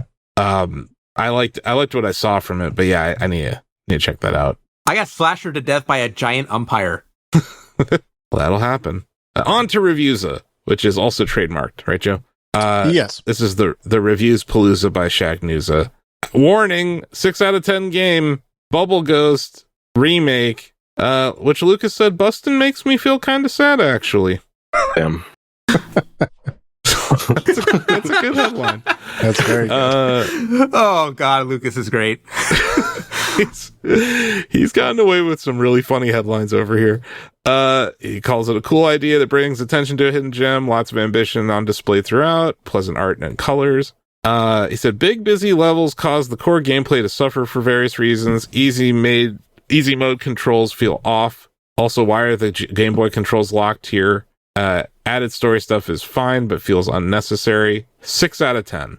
Not the best. Not up to the standard of some of the other Atari remakes that we've been seeing lately. But yeah, we're moving on. PS5 Pro. Shack News got to review the PS5 Pro, kind of on topic with what you were talking about earlier. Why so soon, guys? Yeah. Shack News reviewing the PS5 Pro, which TJ did not buy in March. After it launched, what? And I realized I wanted to talk because like some of my hardware reviews take a little time in the oven, but like this one kind of took a while. We did. Let's just say TJ didn't get the PS5 Pro for review in September or whenever anyone else did. We got it this year, so he turned around a review. Calls it pricey future proofing. I couldn't agree more. It's an expensive product. It's $700 here in America. We were talking to Bill Lavoie, who lives out there in Canada. He said it was 1,000 Canadian dollars to buy this thing. And as of right now, I don't think there's enough games that do enough different for me to justify buying another system from them. And I haven't really been about buying these step up PlayStations. Like I didn't buy the thin iteration of the PS3. I didn't buy the PS4 Pro, and I probably won't buy this. But we'll see, right? Like if GTA runs amazing on it compared to everything else, maybe that's the reason to buy it. But some of the pros, he said, you do have 2 terabytes of storage out of the box. That's useful because, man, I'm always juggling what installs I have on my PS5. And it usually involves me deleting Madden, which I should probably do. I mean, same on this end. And I remember with the PS4, I was able to take it into like a local mom and pop shop, shout out to World 8, and I was able to get 2 terabytes installed, but like that hasn't been so easy with the PS5 and their... No, it's a proprietary port that you can put an expansion on, and they sell... you can buy an expansion that's compatible with it, but yeah, they made it a lot harder to do. But yeah, he did say it's easy to transfer data between the consoles. If you have a PS5 and you need to push your shit over to the PS5 Pro, easy to upgrade the storage and the disk drive. I don't know about the easy. It was like $70, $80 for the disk drive. Yep. As an attachment. That's kind of lame.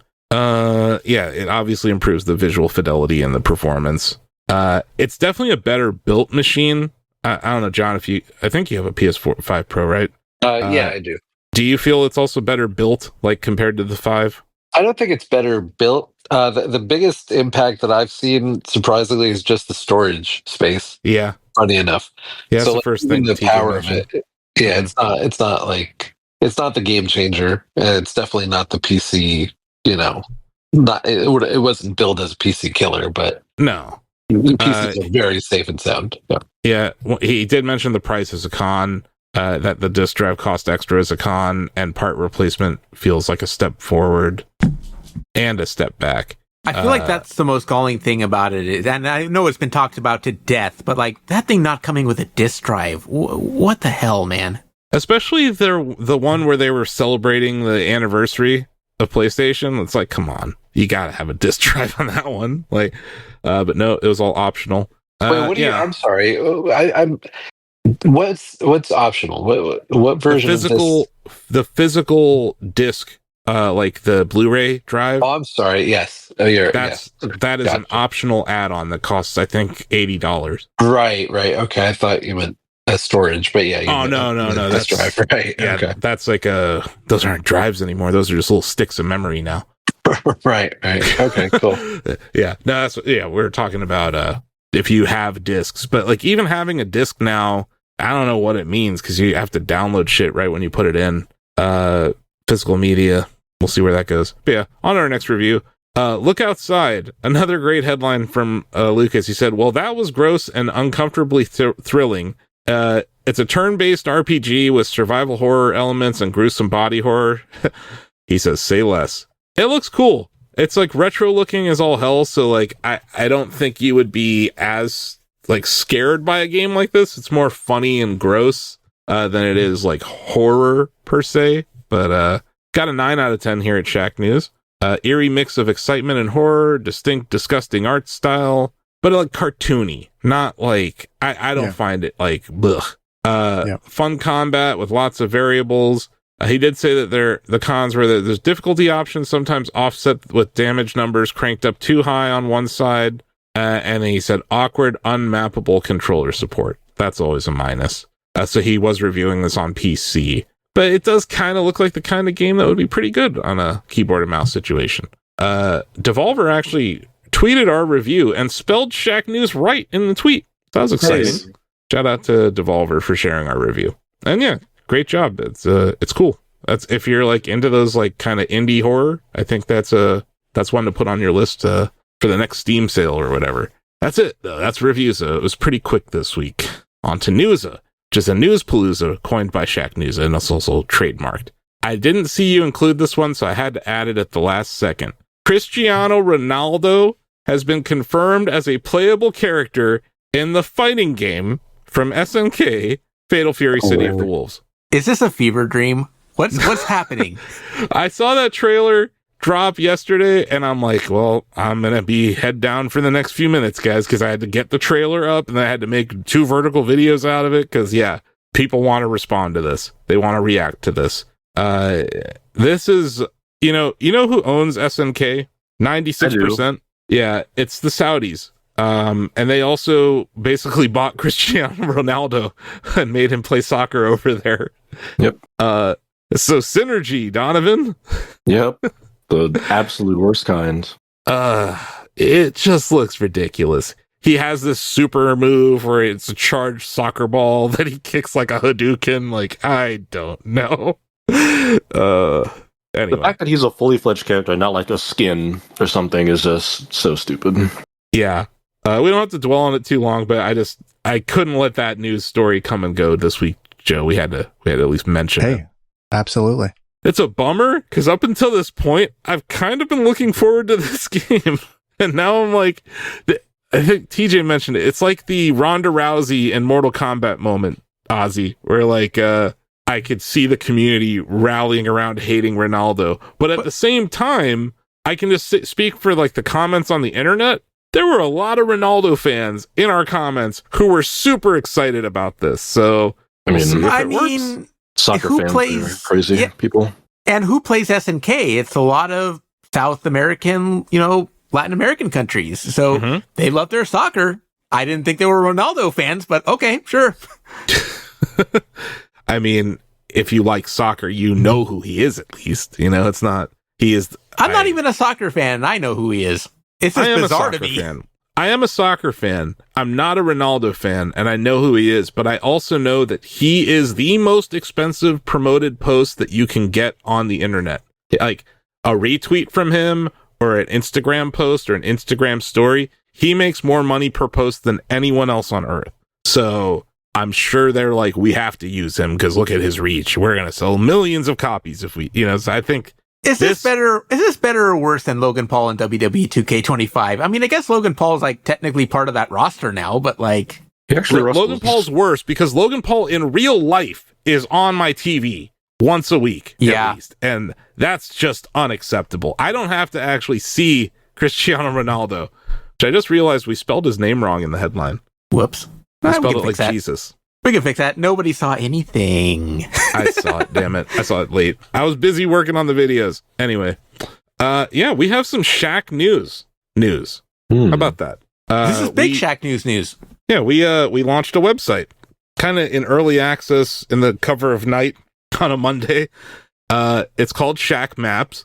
It's free interactive video game maps. You may have seen some of our competitors with similar offerings. I'd say that the big difference that we're going to have is that it's all of our features are going to be free to anyone. You're going to have an account to like keep track of what you've completed or whatever. But yeah, we already have a map for Atomfall live. We're working on like 4 other ones right now. People can guess what I'm working on based on the past games that I've been playing. Hint, it might be a Zelda game. But yeah, so there's a lot. We've done a lot of work on this for about 6 months behind the scenes, but we felt like it was in the right place to launch. Atomfall came out this week, so we're like, yeah, here we go. Exciting times. It's a collaborative effort from the guides team and Joe and me, and yep. It looks awesome. I was super impressed once I went and jumped in and looked at the Atomfall maps. You haven't seen the CMS yet. It'll bring a tear to your eye. It's amazing. It's like Sam was just like floored because our content management system for shacknews.com it's like Frankenstein. It whereas we got to build this website from the ground up, which makes it infinitely easier. But yeah, it's like we've taken all of our learnings from the past. So it's like Cortex to ShackPets, ShackPets to Shouts to Bubbletron to ShackMaps. It's a very logical path of development projects. And this is the latest one. But yeah, kind of a generic path, right? Yeah, typical. It's available at shackmaps.com for free. And that works on mobile or on desktop, thanks to Joe. Hell yeah. Yeah, check it out today. The response it's definitely more of an industry response right now, but people are taking notice of it. We've had a lot of freelancers reach out to us saying, hey, I made this. It's like, okay. So yeah, if you're into that kind of thing, and you're looking for work in the games media space right now, well, Shack News created a brand new place for you to make money that didn't exist a week ago. You just did the 2025 version of your tweet about Shack News hiring like 9 years ago, or whatever they said people still email you about. Yes. People are going to listen to this episode of this podcast in 2028 and email you about doing work for ShackMaps. No, they won't. But they'll see Bill's tweet or his skeet on over there on the Blue Sky. Yeah. Which, by the way, Joe, remember when you were like, please add Shack News on Blue Sky? I did. And guess who doesn't follow us on Blue Sky, guys? Uh-oh. Yeah. I bet you're going to say Joe Stasio. Yeah. Yeah. That's not fair. I don't even sign in. I'll add you right now. Right now. You were there before we even had a Shack News account. You're the guy who, on this very podcast, was like, you need a Blue Sky. And I was like, I don't want a Blue Sky. And you're like, but I need to follow you. And then this was all before the election happened. 80 now I don't sign on. 80 people followed us before Joe. Actually, maybe even more. Anyway. I'm sorry. It doesn't matter. That platform's funny. You've been followed. Sweet. Hopefully I guilted like 4 listeners to doing it too. If you're on Blue Sky, then we're really easy to find. Shacknews.com. Yep. Or at shacknews.com. I don't know how it works. Anyway, on to other news. Did you guys see that March 2025 Nintendo Direct? I sure did. Yes. I watched it bright and early this morning with TJ. Yeah. I was around. I if you saw any of those trailers on Shack News Social, that was me doing things. Let's go through this. I guess just stop me if you want to talk about something. I guess we want to talk about Dragon Quest 1 and 2 HD-2D Remake. I mean, we got Donovan here. I mean, how can we not talk about it? I was glad to see it. Give us a release date, man. We knew it came out this year. I don't know. To lead with it and then just like 2025. I mean, I knew that much. We knew that already, right? And we knew it looked good because the 3 looked good, and I get it. It looks good. Do we think there'll be a triple pack eventually? Like, should I wait? It feels like there should. They probably should. It makes the most sense. I'm excited for it. The selfish DQ fan in me wants the Zenithia trilogy 4, 5, and 6 to get the same treatment, but you know, if this is the stepping stones to get there, I'm glad to check this out. You know, somebody who writes the deals every Friday, I'm still amazed that 3 has not gone on sale yet. It is still full price. Oh, it has? Wow. And it's not even during Steam sales. Hey, I think it did well. I don't know how to pronounce this next. All right, I'll take this one. Kaname Date AI, the Somnium Files, launching July 25. This is the That's third. not the full name, though. It's No Sleep for Kaname That's Date. exactly. No what I was going to say. sorry. I was going to hop in there. Yeah, Thank John, you, John. thank you so much. That's why I was worried, because on the rundown it doesn't say it. But then I went to Shack News because I posted the trailer to social, and I actually spelled the game right. But when I was writing it, I'm like, I don't know. This seems like gibberish. No. See, when they were saying it seems like gibberish too. And then I was like, Joe is going to love this. I have played a Somnium Files game before, so this is the third one. I have not played the second one, the Nirvana Initiative. But I've been I was like, holy so this is the designer of the Zero Escape series. This is the follow. This trilogy is the follow up to the Zero Escape. That's like 999 and I'm blanking on the second Virtue's Last Reward. Those are beloved escape games. They were portable first games. You know, you can play them anywhere now. I think they're even on phones. Are these like PS Vita games or these are this is PS5 3DS. Switch. Yeah. Oh, the Zero Escape it was the 3DS era, DS era. 999 was DS. That's what I was asking. Like when you said handheld, I was like, what? Okay. Yeah, That makes Vita sense. as well. Yep. So, Yeah, because Vita was kind of home to a lot of those games.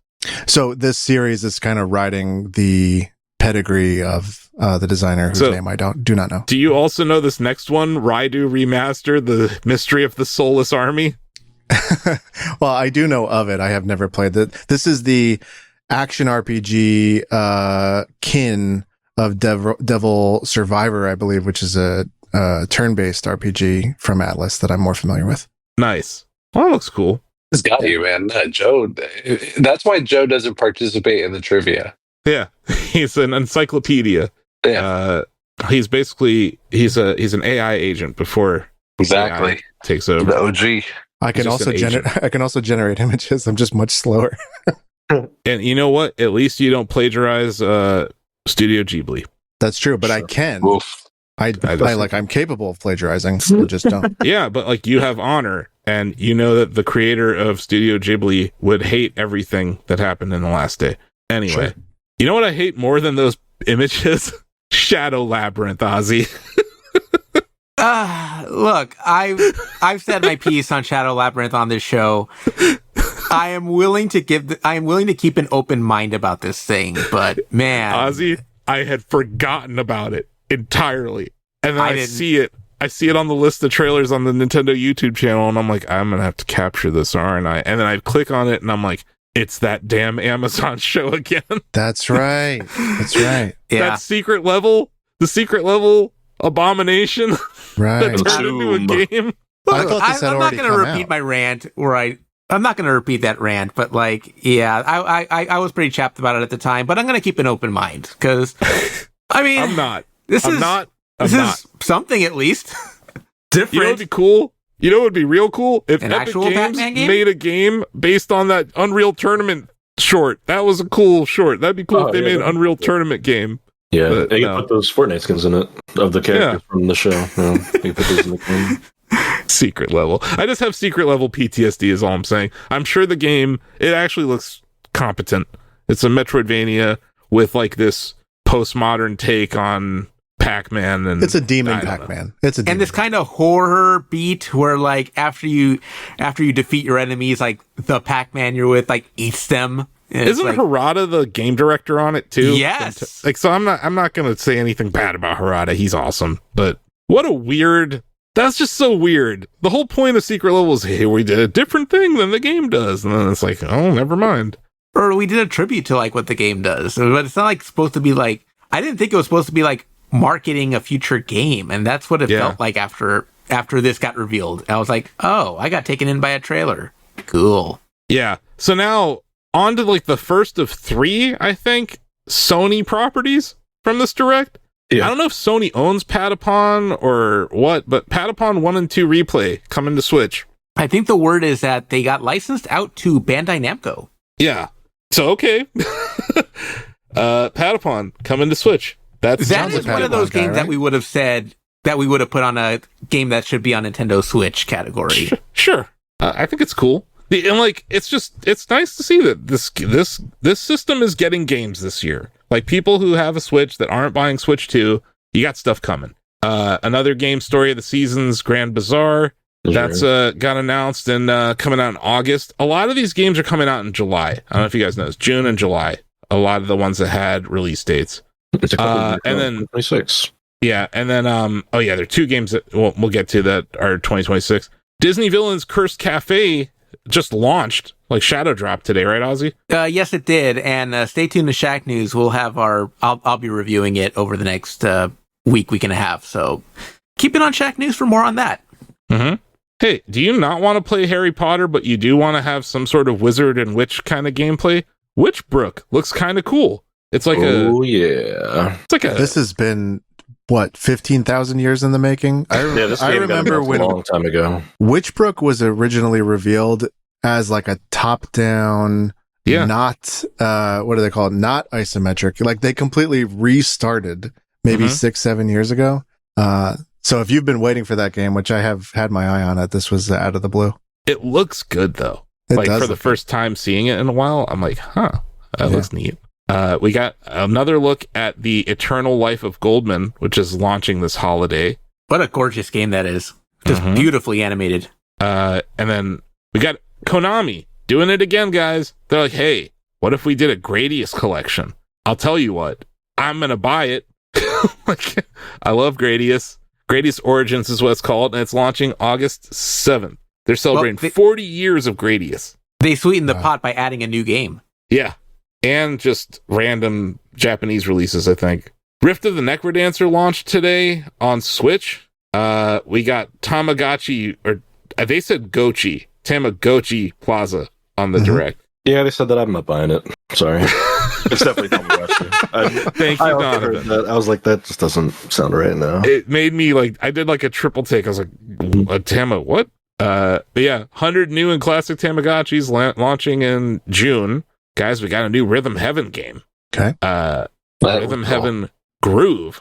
But don't get too excited, John. It's not coming until 2026. I know. I saw that. I was hoping that they would do something cheeky and like scratch it out, but it's like, oh no, it's out today. No. It's dropped today, and no. It's just like, you know what it is? Nintendo hates having a press release, their earnings report, when they show you their upcoming games and there's no dates. They hate that. So they're like, we're going to have to give it a date. Because like, they had, I think it was Metroid Prime 4, sat there with a TBA for what, like 8 years? Yeah. I don't think they like that. So like, give it a 26. So yeah, that's coming out in 2026. That's great news. It's a cool game. It looks funny and cute, and I love rhythm games, so good on Nintendo for remembering that they own that IP. Saga Frontier 2 remaster also shadow dropped today, Joe. And Lucas messaged us, and he's going to review it because he's like the Saga guy. And then back to the Sony IP, Everybody's Golf, which I know Camelot made, but you know it's complicated. So Everybody's Golf, Hot Shots. This is Bandai Namco, and I believe they said Hyde is developing it. So Camelot has been on the Mario Golf beat, and I was somebody who was disappointed with Mario Golf this time around. Sure. I was like, it felt like there were less features. It felt like there was just less of everything. So they got rid of the draw mechanic. Yeah. Like you couldn't, like, yeah. so to get a new Hot Shots golf, I'm like, all right, I'm in. Let's see what you guys can do. Yeah. Just funny. Like, I saw someone mention, like, we're now in this time where you're seeing Sony games on Switch and Microsoft games on Switch. We are nowhere near Nintendo games showing up anywhere else. So it's just really funny to see where we're at right now in this, like, final direct for Switch. And then we did get another Metroid Prime 4 gameplay trailer. This time it showed off Samus Aran's psychic abilities. That's going to be like her powers. They look kind of cool. And then they also, I think it was showing off just kind of like the world that you're going to be in. It looks kind of different. The jungle environment, I can get behind that. Yeah. It looks good. No release date, but 2025. We still think we'll get a release date in a week? Yeah. I don't know. Maybe we'll get news that it's launching, but I don't know. Maybe it's not. Maybe it's like a I bet it's a launch title, and that's why they didn't say the date yet. Yeah, maybe. Dang it, when is launch? Right? When is Switch 2 launching? Well, it'll be a double whammy next week. They'll tell us. Yeah. There's a rumor that as of Wednesday, the second day of the direct, that you can pre-order from Best Buy. Yeah, I saw that. The Best Buy, Canada. Several websites were showing up with pre-orders. We'll see. And then they showed us Pokemon gameplay for Legends ZA. That nighttime gameplay, Donovan, they kind of showed off. Yeah, they teased this in the Pokemon Presents that was in February. At the very end of the trailer, we saw like the sun go down, and then the main character got like some notification on their Pokédex. But so there's some, I forget the name of it, but there's like a battle tournament that happens Royale at night mode in the game. Yeah, some sort of Pokemon trainer battle royale where essentially it's like a free-for-all just on the streets of the city where people just battle each other. They brought back the eye-line thing where if someone spots you, you're sucked into a battle. Something interesting they showed is that you could, like, ambush somebody. So if someone's standing there with their Pokemon, you could just sneak it, like, get an attack in on them before, like, the battle starts. Which is you can eye them and start a fight and be like, how do you like it? Yeah, you could like, straight up pull up on them and be like, bullet punch, and then, like, the battle will start, which I think is kind of funny, but, yeah, I do like that they explained what the title means now, because now you're starting at rank Z and you're working your way to rank E, hence C to A. Now I get it. They said you get a wish if you reach rank A, so that'll probably tell. So it's like Dragon Ball? Yeah, there you go. Shenron will emerge. I did see a rumor, like they claim that someone found a leak of how many mega evolutions are going to be in it, Donovan. It's like 28 or something. Yeah, leak of the new megas. Hook it into my veins. Yeah, so that's something to keep an eye out for as well. Typical Pokemon, releasing games right at the end of a life cycle of a console or a handheld. It's like what they do. For the first time, you'll just be able to just play it on the next one. That is the good news, because like I think it was. God, I can't. It was Emerald and Ruby, or was it Gold? And which generation are we talking about? The 3DS one, like right before Switch launched. That was Sun and Moon. Sun and Moon. Yeah, that probably would have been a game that you would have rather played on Switch, right? Yeah, there were rumors that there was a third version of Sun and Moon that was planned for Switch that never came to fruition. Pokemon Stars never happened. Yeah. I guess it's hard to port those games over, but hopefully we see something about that soon. Monument Valley 1, 2, and 3 are all coming to Switch. Monument Valley 3 coming this summer, and that's like less than a year after it launched on Netflix Games. It's good to see that these games are getting ported, and I'm curious to see how they handle Monument Valley 3, because that game is complete, but not really, because they're still going to drop puzzle packs every now and then. I think the Netflix version is due for an update in about a month or so. You know how, like, Switch loves to get those special editions of games, Ozzy? I could see them, like, have some, like, definitive edition of Monument Valley, and it's, like, all 3 and the updates. But, you're right. This is a game that's absolutely made for Switch, and it's coming to the other consoles, too, but for Switch, it's definitely made for that touchscreen, and for that was kind of a trend. Gameplay. Yeah. It was kind of a trend of a lot of the announcements today for third-party titles, Ozzy, is that they're all coming out on other systems at the same time. So I don't know why Nintendo felt like they needed to do this. Marvel Cosmic Invasion, probably one of the coolest announcements of the whole thing. Dotemu and was it Tribute Games? And Tribute Games. It's the Shredder's Revenge team. Yeah, and I think the people who made the music for is it Shredders or for Streets of Rage? Yeah, Streets of Rage 4. That soundtrack's outstanding. So everything about this looks awesome. So just stay tuned. It's coming this year. They said holiday. I love the gimmick that you can switch back and forth. Apparently, you can pick two characters, and the whole thing is you can switch back and forth. I don't know how that works with like your life bar and everything, but like I'm very interested to see more, and I'm interested to see more of the roster. I love switch your life bar because it's like Marvel, MVC3 or whatever. Yeah, something like that. Oh yeah. Yeah, I want to see how many more characters they add to this. I love that they have the characters that you would expect, but you're also seeing like the deep cuts. I'm like, they put Martyr in this game? Yeah. Like, of all characters? Okay, sure. Yeah. I saw Spider-Man in there. But yeah, it's looking good. Oddly enough, the thing that got my feed going the craziest today is that they announced a new Tomodachi Life. Hell yeah, man. And that is just funny to me. That's a silly, funny thing to get excited about. That's the kind of game, though, that like the last one came out so long ago that I was a kid. I think I was like 13 maybe when Tomodachi Life came out. So all those people that were like in my generation when that game came out are like in their mid 20s and they're streamers and YouTubers now. So there's just like that outcry of excitement. They kind of, and it's similar to Rhythm Heaven. Similar amount of time. Both of those franchises have been dormant. So Tomodachi Life is an adorable game. That game is don't so get fun. Me wrong. It's cute and it's funny. And it like makes you feel good. It has a similar DNA to the Animal Crossing games, where like you're never gonna feel bad in that game, and I think that's cool. I hope this is a precursor to something you've been calling for a long time, something like heralding the return of Miiverse for Switch 2. Yes. I just love that you can create all the like characters that live there. I mean, I love Animal Crossing, but the fact that I could just populate my Tomodachi house or village with like family and friends and give them personalities and make them argue with each other and stuff, it's just fun. Yeah.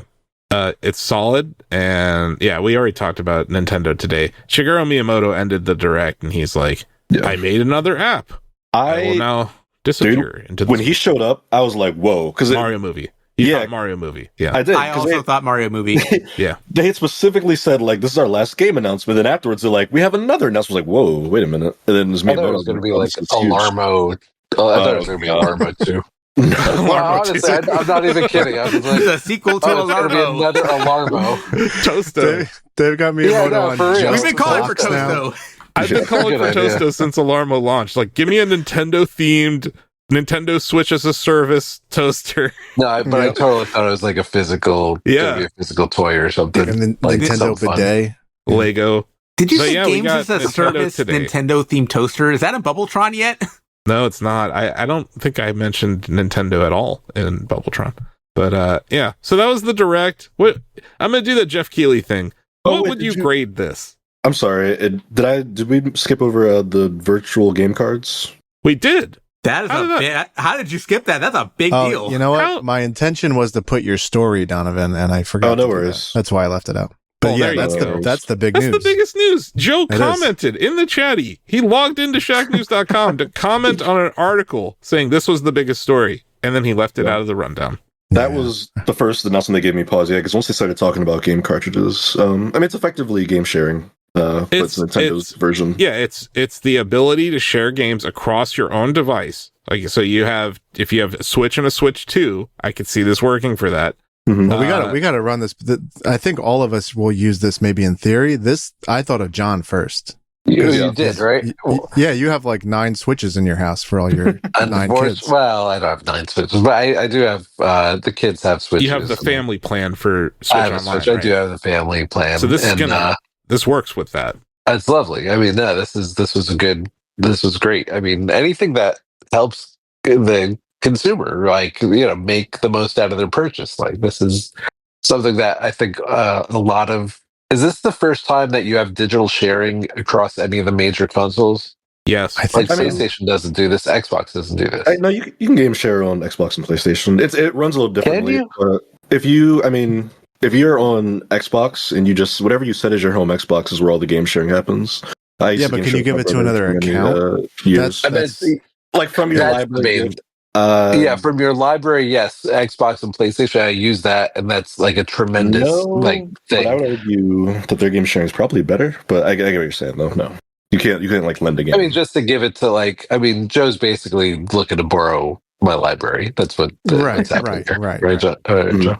Well, I know. Frankly, I'm thinking about my kids who are getting into games, and I don't want to buy 3 copies of everything. Yeah, I do like this as an incentive for the Nintendo Switch Online family subscription, which I currently have, and you can put 8 accounts on it. And, I like that I can lend a game to my niece who doesn't want to buy a game and she doesn't want to own a game, but she maybe wants to play it for a few weeks. So I can give her Mario Party for 2 weeks. Yeah, but you automatically repossess the games after 14 days. Gone are the days of people running off with your cartridges. Yeah, I lost DuckTales on NES because of that. Do you guys like 14 days? Do you think 14 days is maybe not enough? Maybe is 21 maybe a better number? I guess from Nintendo's perspective, it's how long can you let someone lend a game before you're effectively just giving it to them for free? So, and you can give it back? Take it back and give it right back to them. That's what I was going to say. Is there a cooldown? If the ends I think you can just turn around and give it back to them after 14 days. So if it is something like a Breath of the Wild and you own it, you're not going to be able to play Breath of the Wild on your system while it's over there, right? So that's right. I don't think so. So it effectively you have loaned the game over. It's not like they lost revenue or anything. So yeah, I think it's fine. I think that's. You think about back in the day, 2 weeks when you were trading cartridges, John. That's about it. It's time to hand over the cartridges. I mean, that's what. Yeah, as long as they gave it back, it was 2 weeks. Yeah, when people would straight up steal your shit. So that the fact that this is not happening, I think. I thought that was very nice for kids who that's good. That's a good thing. When I saw this news, I was like, oh, that's what this whole direct was about. That's why it had to happen. That's why this strike had to happen. They wanted to let Switch owners know we have a new easy way to share games just in time for you to buy another Nintendo device that you're going to want to share games with. Right. They are hammering home the fact that your library will go with you to Switch 2. Yeah. I mean, for them to announce before this direct, there'll be no mention of Switch 2. And then during this segment, be like, you can send your games to the Switch 2 console. Yep. They want people to know. And they accidentally leaked that there are Switch 2 edition versions of games. Yeah, that was really interesting. Yikes. So I'm letting you know, Tears of the Kingdom Switch 2 edition. That's gonna be good. I'm typically not very cynical, so I'll say my one cynical take is I assume there's going to be enhanced Switch 2 versions of games. I just fear that it's going to be very piecemealed out like they do with the drip feed of Nintendo music. Day one, it'll be Tears of the Kingdom, and it'll be all the other ones. Oh yeah, I mean that's true. They have precedent. We're gonna have to wait console. We'll just see them it won't be a massive wave of games. I'll have to wait 8 months to get the Pokemon game, the Scarlet and Violet on there. Have to wait a year for Wonder. I just worry that it'll be like that. I just don't know, because there's an element of what they're doing with upscaling resolutions on this system that uses AI and DLSS, and it could be system wide. So obviously they're going to have to work with each game to get it in, but if it is something that's inside of the system itself, at the core of the operating system, maybe they'll surprise us. I know it'd be very un-Nintendo of them as the company that dropped 23 songs from Kirby and the Forgotten Land and not the whole soundtrack. They're definitely weird and piecemeal about a lot of this shit, but I don't think this is one of those times where they should be. This should be hey, your whole fucking library, That's the dream, for sure. But yeah, the fact that they call it a Switch 2 edition, it definitely makes me think, oh, this is not going to be every game. Yeah. But that was an accident. It was fine print on an image. Also, I did see a screenshot of the Switch 2 in the Nintendo Today trailer. Yep. Showed the Joy-Con, the right Joy-Con, does indeed have a C button. Mm-hmm. Yeah. There it is. Which probably stands for camera. And we haven't seen a camera yet, have we, guys? 2 USB ports, baby. I know. I'm excited. We're here. I mean, it's just days away now. All the answers are right around the corner. Social media, man. That's what's missing right now. Nintendo Today is something, but I want Miiverse back. I am happy that we're going to be able to all talk about this next week. Yeah. Hallelujah. Yep.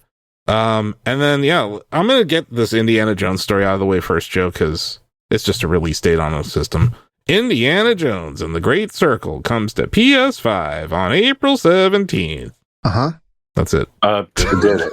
Good for PlayStation players. That's a 5. That was a 5-month, not even a half a year. That's 5 months. It was only, what, $8 billion to acquire the studio that made that? Right. Something like that. Just so you could become a third-party studio like they were before you acquired them. Bang. The brainiacs who bought Skype. Anyway. R.I.P. Enough subtle shots at Microsoft. Can't wait to hear the Indiana Jones and the Great Circle release date for Switch 2, baby. Because that's coming. They ported the Wolfenstein games over to Switch, so the Great Circle can come over to Switch 2, probably, right? Probably. Sure. One would hope. So yeah, Game Informer's back, full team intact, and without GameStop. Mm-hmm. And the magazine's back. That is cool. And they gave out Game of the Year award. They have their fucking first article back. I was happy to have them back because it was like top 11 video game resurrections of all time. Yeah, that was good. That's great. That was funny. Good on that editorial team for still seeing through their 2024 Game of the Year stuff. That was kind of, they were robbed of that. They basically said, hey, we've been away since August. Let's just catch up with everything we've missed. Yeah. Has it been since August? Wow. I believe so, yeah. Yeah. We don't know when this sale took place, but based on GameStop's earnings report, we don't think this sale occurred before February 1st of this year. So it's happened sometime here in the recent months, the last month and a half or so. And we haven't heard how much it was acquired for. It was Gunzilla Games? Gunzilla Games that bought them. That was a surprise for me, was who bought them. Yeah, the folks making Off the Grid is the game they're currently working on. Which is a known NFT game. That is correct, yes. You wouldn't know it from the social media or the press, by the way. They are wise. Which, oddly enough, John, guess who did his due diligence and mentioned it as I was reporting the news? Huh. Well, I mean, let's see the website. What a crazy idea. Yeah. Yeah. They went from one NFT clown show to a different one. That was what I was going to say. I mean, their last owner was also all in on NFTs.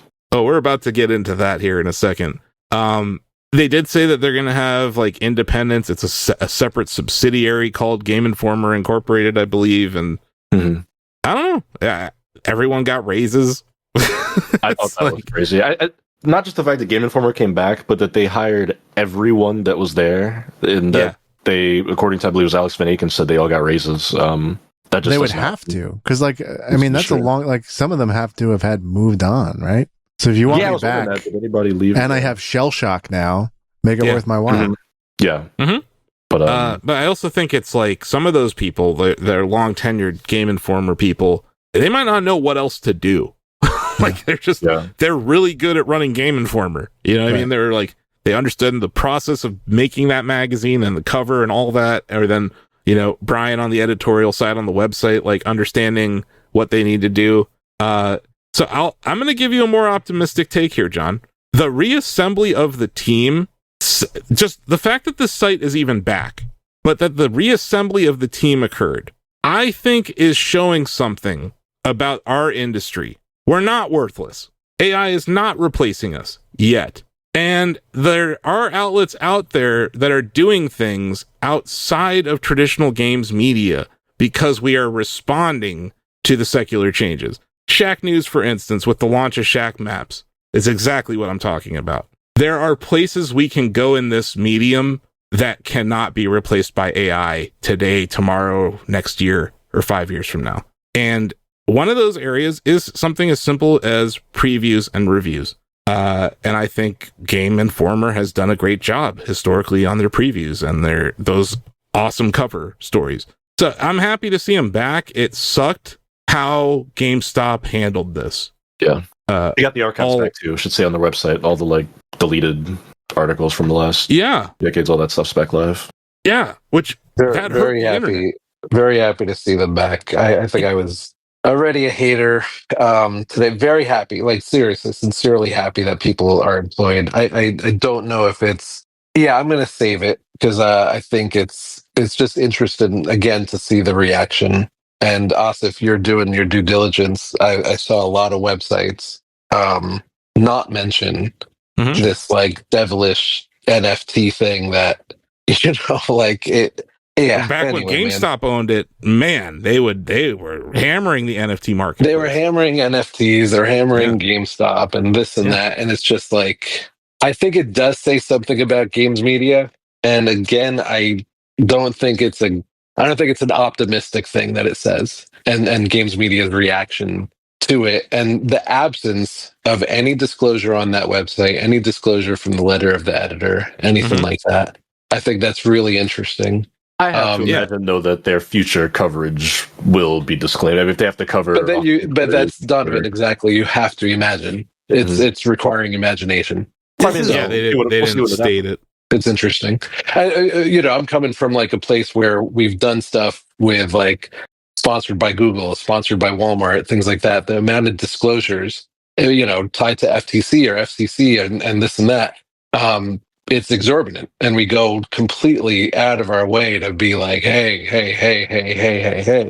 I go out of my way on every article that I write. Exactly. If I own a stock that I'm writing about, I disclose it every time. Or if I'm looking at news stories, and I thought it was funny, it's like literally go to a news story about this purchase and search NFT. And the word NFT or crypto or whatever.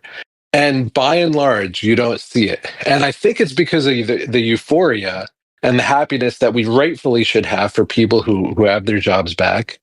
They got the whole team. I think it's less to do. Yeah, I mean, that opinion I'll definitely say for myself. But I think it's like it's just showing a little bit of balsa wood as opposed to oak. Like it's a little bit of, hey, you know what? We're okay with this. It's the boiling water got a little bit hotter today. Yeah, I'm very happy for it. Unintended consequence is, you know what? We must not say what Gunzilla Games does, fellas. Yeah. Don't say it. Don't rock the boat. Comply. And I think, man, oh man, do we have a compliant society here? So congratulations. I sound like a fucking old dude, like a curmudgeon.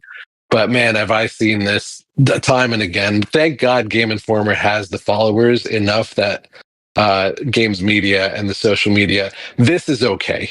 This is acceptable. Other stuff is not. I think to be fair, I feel the way about a lot of things that get reported or don't. I mean, I wrote about Scopely buying Niantic last week, and there were so many people who covered it that just didn't mention where Scopely comes from or like what. I just like an anonymous company. Honestly, guys, I didn't want to bring this up because it's not a story on our rundown. But earlier this week, an insider in our industry falsely reported financial information that could have been easily found on an investor relations website. They instead sourced Wikipedia and then had to repeal their story and all that shit. Yeah, that did happen. Let's just say, John, that the people reporting on financial transactions in our space, the media space, but also in the gaming space, might not know what the fuck they're talking about. And I think that's fair. That's very fair. That's part of it. It's not an intentional ignorance, I don't think. I think, but that's not. But that's the problem, right? It's an acceptance of ignorance, and I think know what the fuck you're talking about when you're talking about people who've been scammed. Look at Trump Coin and look at all these NFTs and all these people who lost tons of money on this stuff. Look at GameStop shareholders today. But thank God these 12, games journalists got their jobs back. And it sounds snarky and it sounds sarcastic. It's not meant to be that way. I'm happy for those 12 or 16 or whatever, 15 people. But disclose your shit because you're still a journalist. Yeah, I think that's not knowing how much the site sold for is weird. Or are you not a journalist? And that's the question. Yeah. And that's the problem. And I'm not saying that. But that's the problem. That's why it's like I'm done with the bar being so low and it keeps declining. And it's just like, why? Because we're happy. Social media. 2 days ago, John. 2 days ago, I streamed the GameStop earnings report. And you're great with the financials, dude. You're the one singular. And I'm going through that. I was going through their cash flow statement, John, looking for a Game Informer. Because at some point, it's going to show up in their financial statements. They have to disclose the sale. Yeah, right. So that's why I said earlier, we know it happened after February 1st. And we were expecting it because them coming back on the 25th was not an accident. Yeah, like they did it on the day that GameStop reported earnings.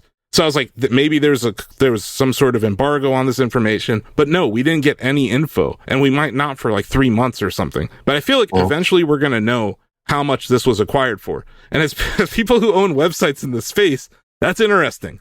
Like at the very least, John, it's very interesting. Yeah, at the very least, John, just from the guy who owns the people who own Shack News, I find this interesting because I was told a year ago from plenty of people that the industry was doomed and all websites are worthless. And I'm starting to see Sam Altman still tweeting about how he doesn't know how to make money off of OpenAI. And he's raised hundreds of billions of dollars, and he still doesn't know how to make a dollar. Dude, we talked about this, 2 years ago? Shack News' value, for example, has gone up exponentially because of what's happening here, right? Because of like, the value that, proper journalism is, but my and point is, like, journalism comes. We have all these people who are so valued because they tweet, they break embargoes, and they tweet, and they go to Wikipedia and run really shitty articles that, like, the information's out there. Just you don't know how to find it. That's what's fucking crazy. Well, it's not even that you don't know how to find it. It's you don't know how to interpret it. Yeah, that's it. You don't even know how to interpret it. That's what I mean. Anyway, we could go on about it. Like, I'm not trying to be a spoil sport. Honestly, I'm very happy with them. I just think it's a little gauche to talk about. Not only were we hired and our entire team's rehired, we also got raises. I think that's a little gauche in this kind of like really tough time when we are very proudly on social media as a games media industry, like, oh man, these business owners don't know what they're doing. These site owners don't know what they're doing. Everybody's losing their job. And there's some validity to a lot of that. But like to go out and say, hey, and also we got raises, it just comes across as a little bit like, I think it's a little tone deaf. And then on top of that, to not disclose where that money is coming from. Yeah, we knew GameStop. We know you have very good opinions, not positive opinions per se, but you have very solid opinions about GameStop. You research it. Yeah. And that backing that context is important for people to know when they want to support going to a GameStop or a Game Informer or whatever. And I just thought it was really interesting that now I guess we're okay with this now. I guess we're okay with no context.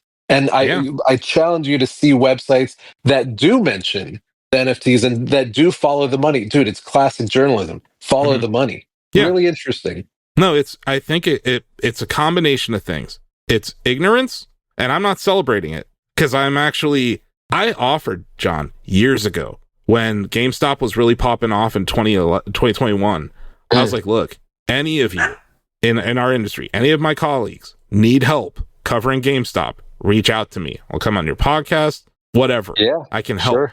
I didn't hear shit because, like, I don't know why, but like, I can tell you that Shack News financial coverage is the best in the video game industry. Best bar none. Video game and I'm saying media that, outlet. And you hear how I'm talking about it, and I've not talked about Shack News 100% like, like the Game of the Year thing from last year or whatever.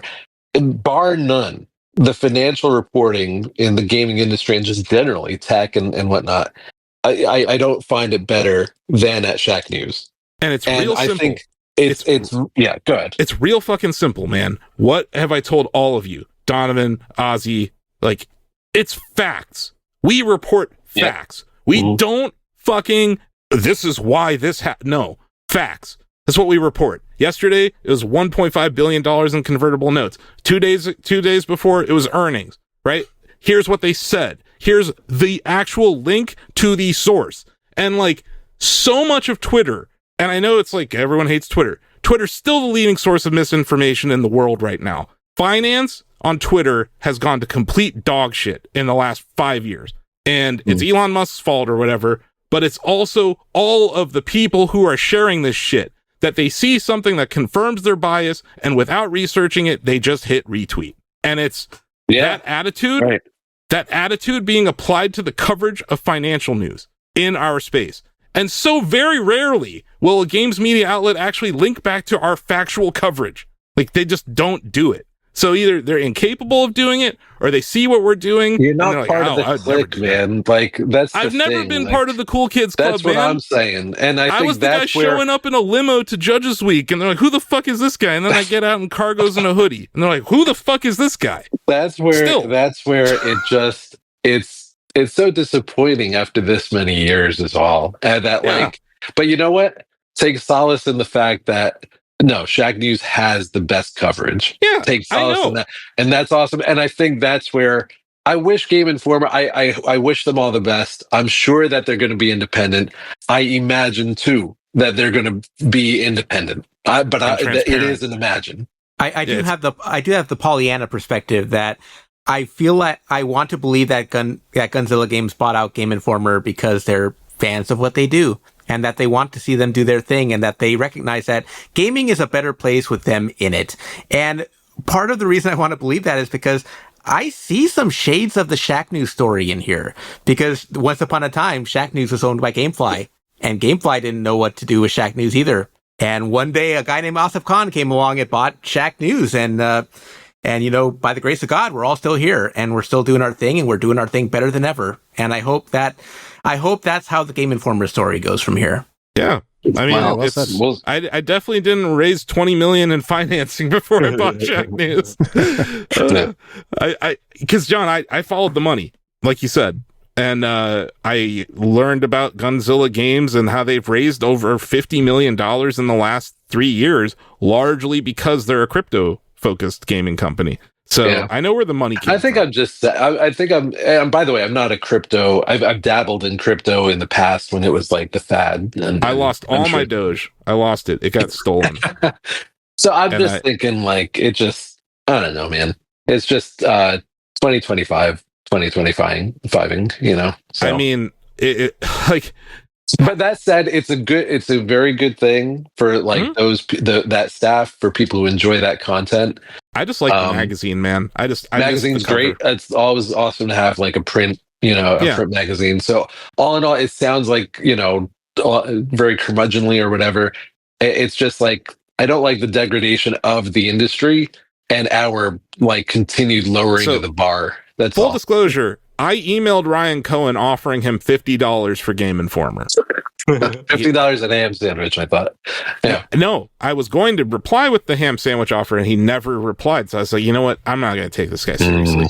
Yeah. But missed out on a ham sandwich, man. So I'm guessing it costs more. I'm going to go on a limb and say it costs more than $50 to acquire this. But anyway, welcome back, Game Informer. Welcome back to all that staff. And I'm sure it was a scary time period. So, like, not having a job, thinking you have to leave the industry entirely, to not having to do that. I'm sure they're all relieved. And at the end of the day, like, I like their podcasts. I like their videos. I like their coverage. So I'm very happy to see them back. And I hated that GameStop treated them the way they did. They shouldn't have been put in that place to begin with. And we're going to get to that here in a second, because we're on to Industriusa, which is Industry News Palooza, brought to you by ShackNews. ESA unveiled an accessible games initiative that like every company is working on. EA, Google, Microsoft, Nintendo. Nintendo needs to improve accessibility. Sony and Ubisoft. I think Ubisoft has kind of been a leader in this space, as well as Microsoft. So this is good. And the ESA is trying to stay relevant, so good on them. On to GameStop, because holy shit, fuck these people. Remember a year ago when I said I'm out? Boy, howdy, was that the right time to get the fuck out of Dodge. Actually, $30. There was some jaw-dropping news on Tuesday regarding GameStop.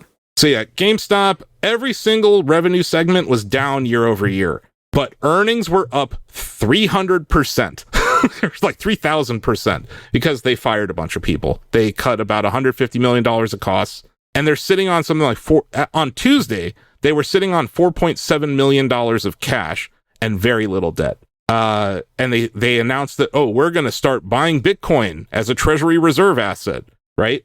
We were told for years that Ryan Cohen had a plan that he did not want to disclose because it was top secret. He didn't want to give it away. Buying Bitcoin in 2025 after you pissed away $2 billion on the NFT marketplace is not a fucking plan. It's a joke. GameStop is not a fucking company anymore. They are a holding company. They now, if they announced this $1.3 billion convertible note. That's the third time in a year that they've diluted shareholders, each time as the stock was squeezing. You can't keep issuing shares. You can't keep diluting shareholders and get the mother of all short squeezes. I can find 30 companies with a higher short interest than GameStop right now because they've diluted it to oblivion. I said it in the weather report. I'll say it again. Stop worshiping billionaires, because you know what happens? They fuck you. GameStop stock crashed 25% today. We're recording this on Thursday. 25% in a day. It lost $2.7 billion in value in a day on the news that they're raising $1.3 billion of debt. So the market's telling you loud and clear, this company has no fucking idea what they're doing. If their best idea to turn around the company is to buy Bitcoin, and it took them a year to make this decision. They fucked me over a year ago, and they raised the $4 billion. And it took them a year to decide that. In that year, they could have made 30% on Bitcoin. Forget that. The last time they diluted us in 2021, what if they didn't make the marketplace and they just bought Bitcoin? They would have $6 billion worth of Bitcoin right now. So it's like, is this just another moment where GameStop is late to the party? I think so. We'll see. But what was the rush? You have $4.7 billion in cash. And that's my point. They had $4 billion in cash when they decided to shutter Game Informer. It made no sense. It made zero sense. They don't understand a lick of the video game industry at all. And everyone's like, oh, these PSA gradings going to be huge for them. No, their number one revenue segment is hardware. It's falling off a cliff. Number two is software. John, you know that story from fucking 2003. It's been going down. Sure. And now it's collectibles, which was supposed to grow. It grew in the quarter, but it's not growing year over year. And they're closing down stores. They're letting leases expire. What the fuck is this company? It's garbage. Yeah, it's a joke. It's garbage. And it's a board of directors that outwardly disrespects shareholders. And they're so fucking dumb. The people who remain long this stock in size are so fucking stupid that they still think that he's on their side. No, he's using you. And what Roaring Kitty did last year was sell all of his GameStop, in my opinion. We don't know for sure, but we do know that he bought 9% of Chewy the week after the GameStop investor meeting. And that was when, you remember that morning, the Friday before, Roaring Kitty was a billionaire for like 20 minutes, and then Ryan Cohen issued that secondary offering and fucked him? Sure. I share a similar hatred of Ryan Cohen that Roaring Kitty does. And I think Kitty was just being like cheeky when he bought Chewy, because Chewy was the company that Ryan Cohen, CEO of GameStop, founded. And it's a better company. I don't know. Do you guys use Chewy for anything? I do use Chewy. I get Bucky's medication through Chewy. They're great. Like when your animal dies and they find out, they don't charge you for the last shipment. They actually send flowers to your house. It's a very cool company how they operate. And GameStop is not cool at all. They suck. And I don't think they know what the fuck they're doing. I think Reggie Fils-Aimé was dead right when he's like, they don't know what they're doing. I'm out. He was there for like, I think 3 months on the board of directors. When that Bitcoin news broke, I think we were talking about like, when was the last time they even tweeted about games? Yeah, we went to their Twitter account and it was like 20 days between the last time they tweeted about a game. But anyway, I warned everyone to get out of GameStop last year. I am not going to tell you to get out of it right now because it just crashed today or whatever, but I don't know how you can trust that management team to do anything in the best interest of shareholders. They clearly are using you as a source of funds. And it's just, each time they dilute, the chance of a short squeeze goes down. There's like 30 better stocks that you could buy. Speaking of garbage companies, stocks mainly, Ubisoft, that stock was up almost 20% today, guys. They announced a new subsidiary with investment from everybody's favorite, Tencent. That's about like $1 billion that they raised, and they're basically creating a subsidiary that's going to own the Assassin's Creed, Far Cry, and Rainbow Six franchises, which are like all their open worldy games, I guess. I mean, all their big ones, for sure, as far as IP goes. That seems cheap. Yeah, I think it's supposed to be, it gives Tencent like a 25% control. Okay, so they're valuing it at like $4 billion then. Yeah. Okay. Yeah. That's actually more than their company's being valued at. That's interesting. Mm-hmm. Yeah. Also, I linked to this in the report, but it was last October. Ubisoft, that specifically the Guillemot family, was rumored to be talking to Tencent about a buyout. So Tencent already has a stake in Ubisoft, but they didn't end up buying out all of Ubisoft. Interesting, because Rayman Legends remains at Ubisoft. Good. I would argue it's their best game. Now, where the hell is the team that made Mario and Rabbids? Anyway, that's it. Holy shit, that's Industriuza, which was an industry news palooza brought to you by ShackNewsa. The Shuza is overuza, and we're on to community notes. We've got a few questions and comments from the Shack News community, which you can join by heading over to shacknews.com/chatty. I hear it's happening in place today. Or by emailing us at, I don't know, donovan.erskine@shacknews.com. They can't spell Erskine. Yeah, I don't think I've ever gotten a single email from an appearance on this show. It's kind of disappointing. Yeah. And then we got Hasmamu Corner. He had to say, Joe cracked the dispute John code. Congrats on the win, John. So he's like, the way to prevent the Adam Silver letter from John is just to have John win. I don't think that's the case. I don't think that's the case, though. If you won... Yeah. If you won and you were like, the competition was not sound, I think you would still message Adam Silver. So I think Hasmamu would say wrong. Thank you. There's integrity here, Hasmamu. Yeah. Dang it. Not with Joe. Well, I'm just kidding. Record letters. That was too easy. My bad. Yeah, and just real quick, this is a fucked up thing to talk about, but it's happened this week, and I consider Shack News to be part of that community, or at least we've covered it a lot in the Smash Melee community. Aziz, also known as Hacks $El Yami, passed away this week after a second suicide attempt in about 5 months. He had been banned from the Smash Melee scene by a lot of tournament operators. He had just really fallen under hard times, and we send our condolences to his family, to the broader Melee community, and just to anyone out there, please just, if you feel suicidal, call someone, talk to someone, message someone. Life is usually not bad enough to take your own life. So very sad story. The funeral is going to be in New Jersey on April 5th. And yeah, the whole Smash community is mourning in their own way on social media these days. So shout out to the leaders in that community, like Mewtwo King, Bam, some of our friends in the scene. Sad story, but I just wanted to mention it before we get out of here, because it's just a message to anyone out there who is going through some mental health issues. You are not alone. Fuck, just tweet at me at TechnoSucks, and I will gas you up in your DMs. But yeah, that'll do it for the show. If you made it this far, I don't know, hug your pets. That's all I gotta say. But yeah, you can subscribe to us on whatever podcast app of choice, and this will go live Friday.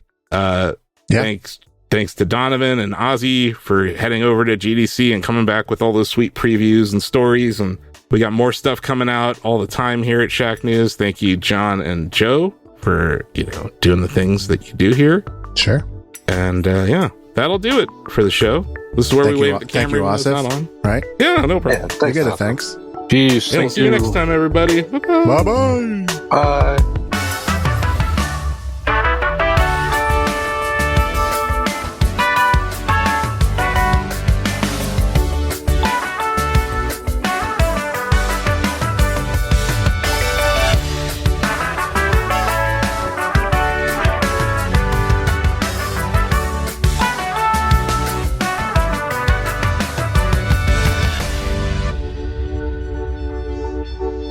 Shack Together is a Shack News production. Shack Together is a Shack News production. Shack Together is a Shack News production.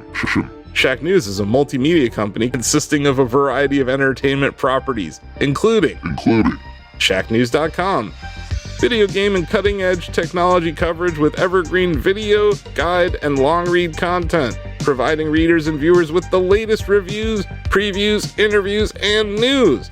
Shack News content is readable and viewable at shacknews.com, Facebook, YouTube at Shack News Interviews, and Shack News VODs, Twitter, TikTok, Instagram at Shack News Media, Twitch, and more. But that's not all. You can play Bubbletron, our first video game. Combine 3 ideas, hit the market, and get your money hat. Bubbletron is a daily game in the style of Wordle, where players can launch a company and see its valuation instantly. Hit that high score and brag to your friends. Visit Bubbletron.com to play. There is no download required, no signups required. But if you are into app downloads, we have the cutest one on the planet. It's called Shack Pets, the ultimate battle for cuteness. Swipe your pets to victory on iOS and Android in this Tinder-like app for pets. Shack News is proud to present a variety of micro products, all available for free at shacknews.com. Cortex is a publishing platform available to all of our users. Shouts is a Twitter replacement in a time where Twitter really needs replacing. And Reader, an RSS reader that won't get shut down by Google anytime soon. You can import YouTube, subreddits, all sorts of cool stuff, even podcast feeds.